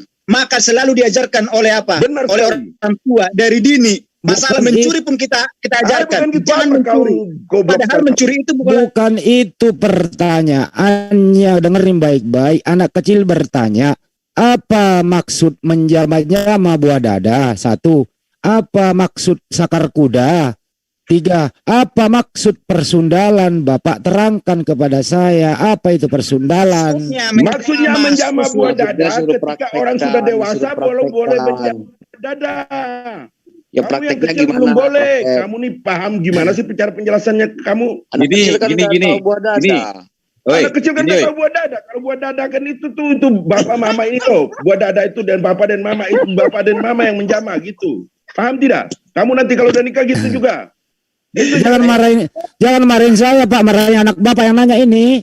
Oh iya, marahin dia. Iya. Tahu dia kau yang goblok. Iya, kasih coba bagaimana cara kasih tahunya. Coba Bapak santun. Sebentar. Saya ngomong kalau santun. Coba Bapak santun memberitahukan jawaban ini kepada anak Bapak. Ayolah, coba yang santun. Anak, buah dada itu begini kalau dijama-jama, begini caranya. Gitu loh, 2. Kalau sakar kuda itu nak panjang, gede gitu loh nak ya. Gitu loh. Kalau persundalan itu nak bersina, nggak boleh nak begitu. Kira-kira begitu loh. Jelasin dong ke anak Anda supaya ngerti punya anak. Kamu jelaskan benar itu. Coba ulangi. Jadi anggap itu ada anak gitu loh, anggap. Boleh nggak anak ini membaca sendiri tanpa ada perlindungan oleh Bapak? Bang Hendy, biar saya jelaskan Bang Hendy. Mau Bang Hendy saya jelaskan itu. Kalau dia membacakan pasti bertanya. Gimana sih kamu nih? Jadi panjang. Kalau misalnya kalau nggak ada bahasa yang lebih sopan gitu. Ya itu maksudnya. Bang Hendy, saya jelaskan Bang Hendy itu. Selesai ngomong, makanya jangan potong Bang. Ya kalau kitabnya ada stensil kayak gitu, kayak mana orang nggak protes? Coba anak kecil aja pasti nanya terus gitu. Oh enggak lah, itu mah hal yang biasa dan perlu itu diketahui anak kecil. Itu ada masalah Google aja pakai ini apa kepatutan untuk berbahasa itu yang salah. Kepatutan untuk berbahasa itu yang salah. Apakah Anda pernah melarang anak kecil jangan mencuri, padahal mencuri kan perbuatan mencuri jahat. bukan bahasa itu yang kita mengatakan bilang. Apa? Jangan mencuri. Dari kecil ya sama aja masalah sama modelnya. Sama seperti itu. Artinya apa? Itu perbuatan dosa. Harus dijelaskan Bang secara detail itu Bang, sama anak kecil Bang. Jabat, lu dengar. Itu saya paham. Kalau masalah mencuri, masalah bahasa yang porno gitu loh, bahasa stensil itu kan nggak dipakai. Tidak ada masalah itu Bang, tidak ada masalah. Nah ini yang masalah bagi kita gitu, nggak ada masalah. Ini orang timur diberitahu baik-baik. Orang timur justru kita itu ini mengandung orang timur loh. Orang timur itu bahasanya harus yang bagus gitu. Jangan masukin bahasa seperti itu. Kita nih yang mengambil adab ketimuran loh. Itu yang kita permasalahkan. Kenapa di kita nggak dipermasalahkan seperti itu? Seharusnya kan diganti kayak bahasanya apa gitu kan? Ini enggak. Masa bahasa-bahasa seperti itu dimasukin dalam kitab? Justru coba bayangin kalau diganti nanti pemahamannya nggak ngerti gitu. Kalau diganti itu justru nanti pemahamannya kurang pas gitu. Justru bahasa itu bahasa asli dari baru kitabmu. Orang mengerti. Berarti bahasa asli dari kitabmu. Kenapa kitabmu bisa menjelaskan seperti itu? Seharusnya seperti itu kan tidak boleh. Bang, sebenarnya kalau kita Bang diskusi Bang, diskusilah kita berdasarkan nilai Bang. Abang boleh kalau kita diskusi seperti ini nggak ada jalan aja boleh buka. Ini diskusi ada buktinya. Ini situs juga bisa buka, walaupun orang itu bahasa yang berbahasa itu siapa? Yang ngomong itu seperti siapa yang ngomong seperti itu? Apakah Yesus yang ngomong seperti itu? Sama aja Bang. Sekarang aku tanya sama abang, jikalau contohnya umat muslim mengatakan seperti ini, Pak, Ma, kenapa saya tidak dikawinkan waktu umur saya masih kecil seperti Siti Aisyah? Kan itu kan Nabi kan mengajarkan kita. Ngapain saya harus sekolah-sekolah ini lagi? Kawinkan saja saya dengan umur yang sudah 40 ke atas. Kalau seandainya anak abang mengatakan seperti itu, bagaimana jawabannya abang? Sekarang kenapa kok harus anaknya yang minta kawin? Gini, sekarang download aplikasi VPN Master Proxy, lalu cari di Google. Setelah itu download, setelah itu masuk di itu terhubung. Begini ya, Pak Arjuna. Iya Pak Arjuna. Misalnya nih anak kecil, anak bapak nih anak siapa kecil gitu, sakar kuda gimana sih? Saya belum kelar ini ngomong, belum kelar, dengerin dulu. Jangan main jamber kayak bensin gitu loh, supaya Anda paham. Jamber dan mood. Ini lagi saya ngomong ini, kalau anak kecil nih anak bapak nih Pak, itu kalau sakar kuda itu kayak gimana modelnya Pak? Gimana itu jawabnya? Gini sama dengan anakmu tuh, buka situs VPN, lalu buka situs porno, lalu dia nonton tanpa pengetahuan kamu, lalu dia tunjuk Bang, ini apa gimana nih Bapak? Kamu baik kan? Oke baik. Gimana? Ya oke saya jawab. Jadi itu porno melalui VPN. Bagaimana kalau mau bagaimana mau situs porno itu. Bagaimana mau menjawab kalau congor Anda nggak diam? Ya, saya diam. Oke, pinter. Jadi berdasarkan tadi pertanyaan saya, bagaimana modelnya sakar kuda itu? Anda mengambil situs porno. Oh, jadi kalau anak Anda bertanya, Pak, bukan begitu, Bang. Lu diam dulu, saya mau jawab ini. Lu diam dulu, lu jangan. Lu diam dulu. Aduh. Kuda itu, Bang, seperti itu, Bang. Jakar kuda itu. Lu diam dulu, saya mau jawab pertanyaan lu.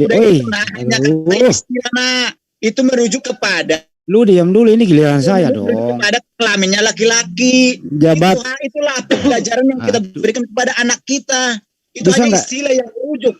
Lu diam dulu, saya mau ngomong dong. Biar abang tahu, nanti abang biar nggak salah paham dari penjelasan Lu nggak usah menggurui saya. Ini saya kan bebas ngomong.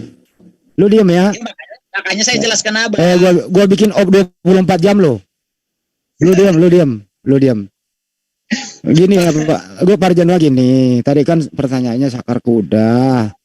Ya, Anda mengatakan tadi kalau ingin melihat sakar kuda yang sebenarnya, Anda buka situs porno. Bukan seperti itu, bukan saya gitu. Enggak, udah dia dua. Salah. Jadi saya ngomong dulu. Saya ngomong dulu. Jadi berdasar sudah diralat, Bang. Sudah diralat. Salah. Maksudnya salah abangnya. Salah. Iya, kalau salah. Iya, saya kan belum selesai ngomong. Kamu ini kok Pak. Begini loh, Bang. Begini sapi. Saya dulu yang ngomong gantian dulu. Anda nanti tenang aja, nggak diganggu kok. Salah, makanya saya koreksi. Astagfirullah, ini orang kok diskusinya begini amat ya? Ya saya koreksi karena abang salah. Gimana sih? Ya kan pertanyaan anak bapak nih, Pak. Kalau saya mau melihat sakar kuda kayak gimana sih? Terus Anda bertanya balik bahwa buka situs porno, nah di situ lu lihat, artinya berdasarkan ayat sakar kuda ini ada situs porno. Bukan salah. Bukan begitu. Salah bagaimana? Makanya salah. Ya salahnya gimana? Gini, makanya dengar saya salah. Ya. Salahnya begini. Ketika anak Anda membuka situs porno melalui VPN, lalu dia sudah nonton nih. Anak saya nggak pernah begitu. Ini nonton video. Ini salah lagi nih. Iya, saya tahu anak Anda tidak pernah. Pertanyaannya ini jangan dulu di-mute, Bang. Jangan cara begini. Bang Endi, saya jelaskan Bang Endi. Begini Bang Endi. Anda tuh gimana sih, Bang? Pertanyaannya itu tadi kenapa melebar ke porno ya? Boleh begitu, Bang. Anda yang baik aja, jangan mute lah. Gitu. Nggak di-mute masih ngomong yang baik. Kalau anak Anda bertanya, siapa yang mute nih? Siapa yang mute nih? Kalau pertanyaan gini, kembali ke pertanyaan.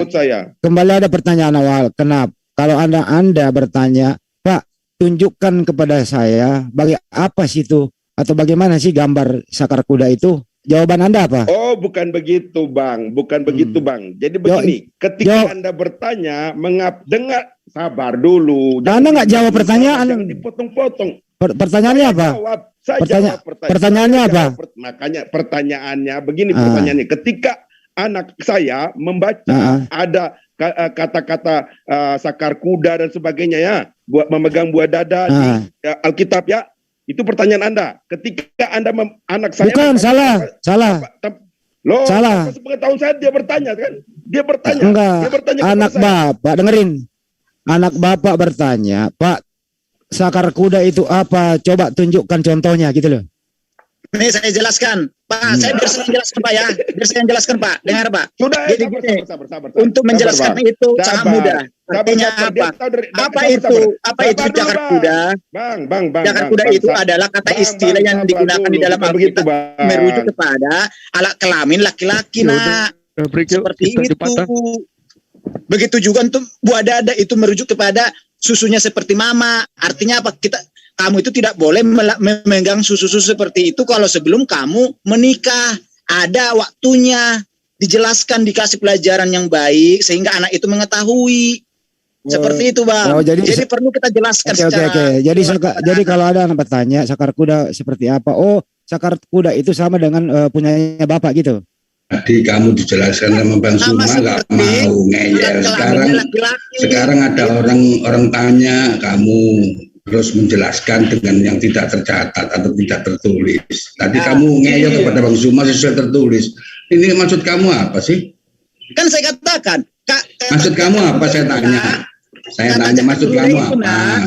kata istilah yang digunakan di dalam Alkitab merujuk kepada alat kelaminnya laki-laki. Itu kan penjelasanmu. Itu kan penjelasanmu. Itu maksudnya. Tertulisnya di mana? Tertulisnya di mana? Makanya saya jelaskan. Kamu tadi dijelaskan tidak mau sesuai tertulis. Sekarang kamu ngeyel.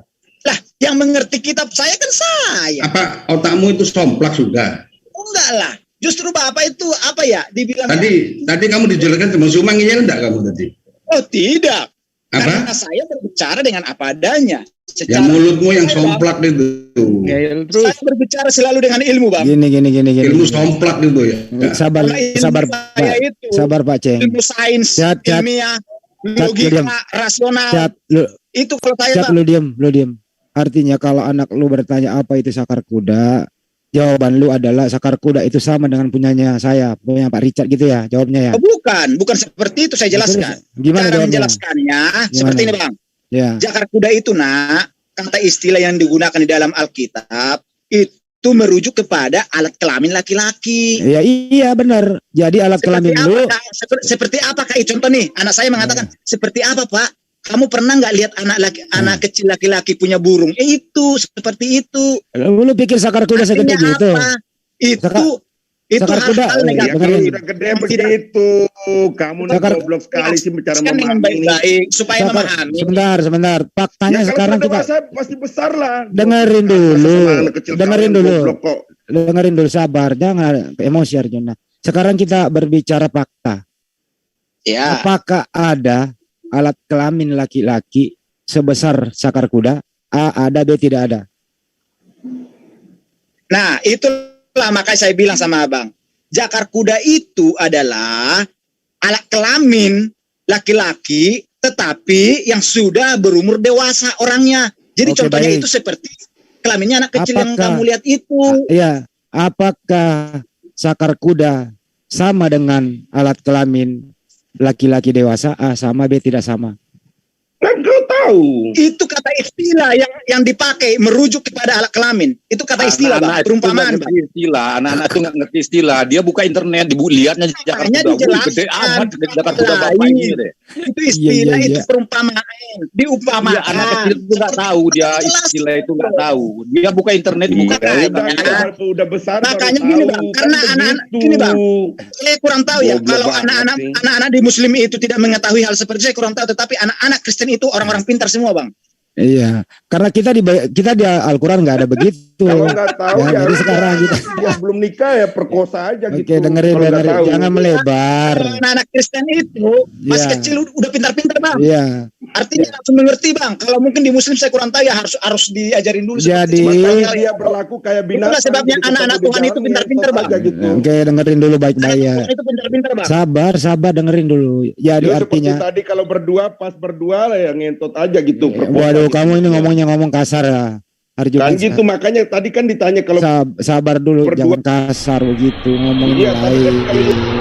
Tunjukkan sikapmu begitu. Mana ajaran kasihmu, Bro? Ajaran kasihmu hilang ya? Iya kan ditanya tadi gini loh Bang Endis. Tadi ditanya kalau saya ada berdua dengan Yesus itu berdua dengan wanita. Enggak nanya ke sono, enggak ngomong ke Yesus. Iya kan itu ngomongnya ke sono. Enggak ngomong ke sono. Ngomongin ke sono kalau kita ngomongin